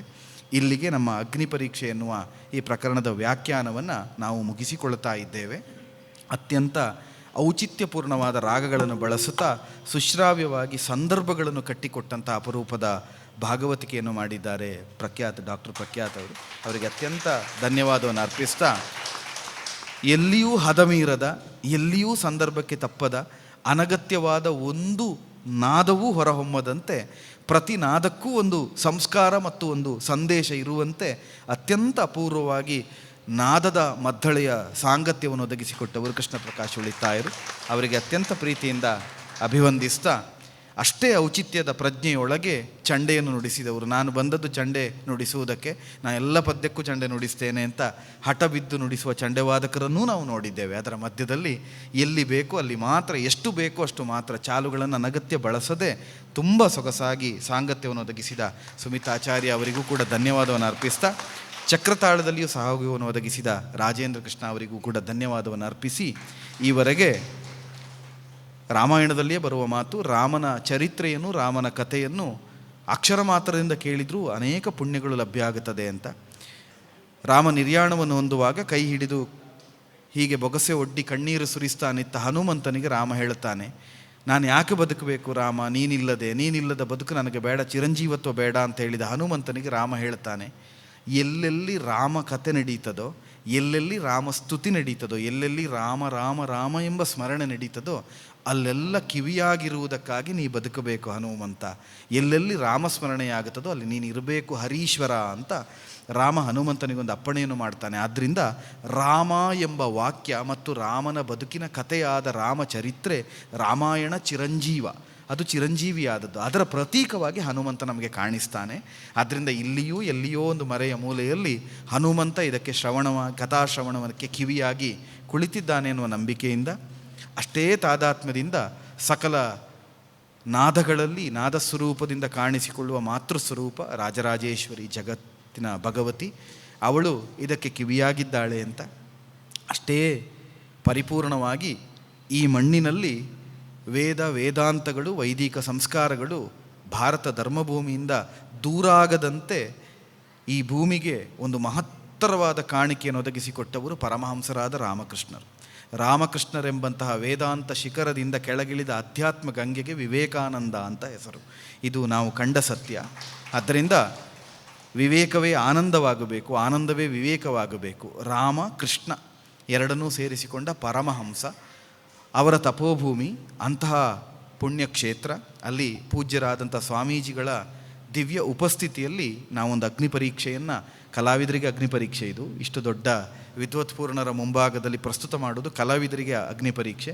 ಒಂದು ಹಂತಕ್ಕೆ ಅಗ್ನಿ ನಮ್ಮನ್ನು ಸುಡದೇ ಮೇಲೆತ್ತಿದ್ದು ನಿಮ್ಮೆಲ್ಲರ ಅನುಗ್ರಹದಿಂದ ಅಂತ ತಿಳಿಯುತ್ತಾ 1/4 ಗಂಟೆಯಲ್ಲಿ ಮುಗಿಸ್ತೇವೆ ಅಂತ ಹೇಳಿದ್ದನ್ನು ಅನೌಚಿತ್ಯ ಆಗಲಿಲ್ಲ ಅಂತ ಭಾವಿಸ್ತೇನೆ. ಸ್ವಲ್ಪ ದೀರ್ಘ ಆಗಿದೆ. ದೀರ್ಘ ಆದದ್ದು ಅನ್ನೋದಕ್ಕಿಂತ ದೀರ್ಘವಾದದ್ದು ನಾವು ಮಾಡಿದ್ದಲ್ಲ, ಅದಾಗಿ ಹೋದದ್ದು. ಆದ್ದರಿಂದ ಇಷ್ಟು ಹೊತ್ತು ತುಂಬ ಸಹೃದಯತೆಯಿಂದ ಆಲಿಸಿದ ಶ್ರೋತ್ರಿಯರು, ಎಳೆ ತಲೆಮಾರಿನ ಮಕ್ಕಳು, ಇಲ್ಲಿನ ಆಶ್ರಮವಾಸಿಗಳು ಅಂತ ಕಾಣ್ತದೆ, ತುಂಬ ಶ್ರದ್ಧೆಯಿಂದ ಕೇಳಿದ್ದೀರಿ. ರಾಮಾಯಣ ನಿಮ್ಮ ಬದುಕನ್ನು ಬೆಳಗಿಸ್ತದೆ. ರಾಮಾಯಣದ ಒಂದು ಸುದೆ ನಿಮ್ಮ ಇಡೀ ಬದುಕನ್ನು ಕಾಪಾಡುತ್ತದೆ. ಆದ್ದರಿಂದ ಇಷ್ಟು ಆನಂದದಿಂದ ಕೇಳಿದವರು. ನಾನಾಗ ಒಂದು ಪ್ರಾಸಂಗಿಕವಾಗಿ ಹೇಳಿದ ಮಾತನ್ನು ಹೇಳಿ ಮುಗಿಸ್ತೇವೆ. ರಾಮಾಯಣದಲ್ಲಿ ರಾಮನನ್ನು ಆಕ್ಷೇಪಿಸುವ ಪ್ರಕರಣಗಳು 2 ಅಂತ. ಒಂದು ಸೀತೆಯ ಅಗ್ನಿ ಪರೀಕ್ಷೆ ಮತ್ತು ಸೀತಾ ಪರಿತ್ಯಾಗದ ಪ್ರಕರಣ ಆದರೆ, ಇನ್ನೊಂದು ವಾಲಿವಧೆ ಅಂತ. ಸದಾನಂದ ಆಚಾರ್ಯರ ಆಶಯ ಏನು ಅಂತ ಗೊತ್ತಿಲ್ಲ. ಇವತ್ತು ಅಗ್ನಿ ಪರೀಕ್ಷೆ ಆಗಿದೆ, ನಾಡಿದ್ದವರ ಕಾರ್ಯಕ್ರಮದ ತಾಳಮದ್ದದಲ್ಲಿ ವಾಲಿವಧೆ ಇದೆ. ಅಂದರೆ ರಾಮನ ಬದುಕಿನ 2 ಸಂಘರ್ಷಗಳು, ಸಂಕೀರ್ಣತೆಗಳು ಅವರ ಪ್ರಸ್ತುತಿಯಲ್ಲಿ ಕಾಣುತ್ತಾ ಇದೆ. ಅವರ ಪ್ರಸ್ತುತಿ ಮತ್ತು ಅವರ ಅವಕಾಶ ಇದೆರಡಕ್ಕೂ ಕೂಡ ಕಲಾವಿದರ ಘಟನೆಯಿಂದ ನಾವು ಯಕ್ಷತೀರ್ಥ ಕಲಾ ಸೇವೆಗೆ ಅತ್ಯಂತ ಆಭಾರಿಯಾಗಿ ಧನ್ಯವಾದವನ್ನು ಅರ್ಪಿಸಿಕೊಳ್ಳುತ್ತಾ, ಸೀತಾರಾಮರ ಸಾಂಗತ್ಯ ಸೌಖ್ಯವನ್ನು ಹೇಳಿ ಮಂಗಳವನ್ನು ಆಚರಿಸಬೇಕು ಅಂತ ಭಾಗವತರಲ್ಲಿಯೂ ಸೇರಿದಂಥ ಪ್ರಜ್ಞಾವಂತರಲ್ಲಿ ಅಪ್ಪಣೆ ಭಿಕ್ಷೆಯನ್ನು ಯಾಚಿಸ್ತೇನೆ.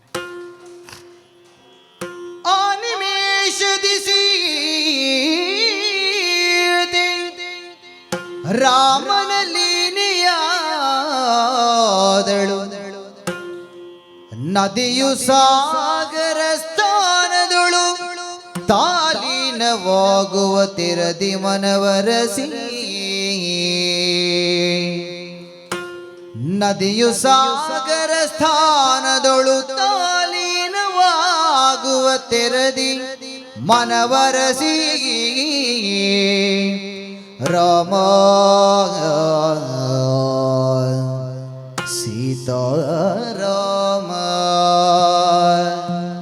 ರಾಮಾಯ ರಾಮಭದ್ರಾಯ ರಾಮಚಂದ್ರಾಯ ವೇದಸೇ, ರಘುನಾಥಾಯ ನಾಥಾಯ ಸೀತಾಯ ಪತಯೇ ನಮಃ.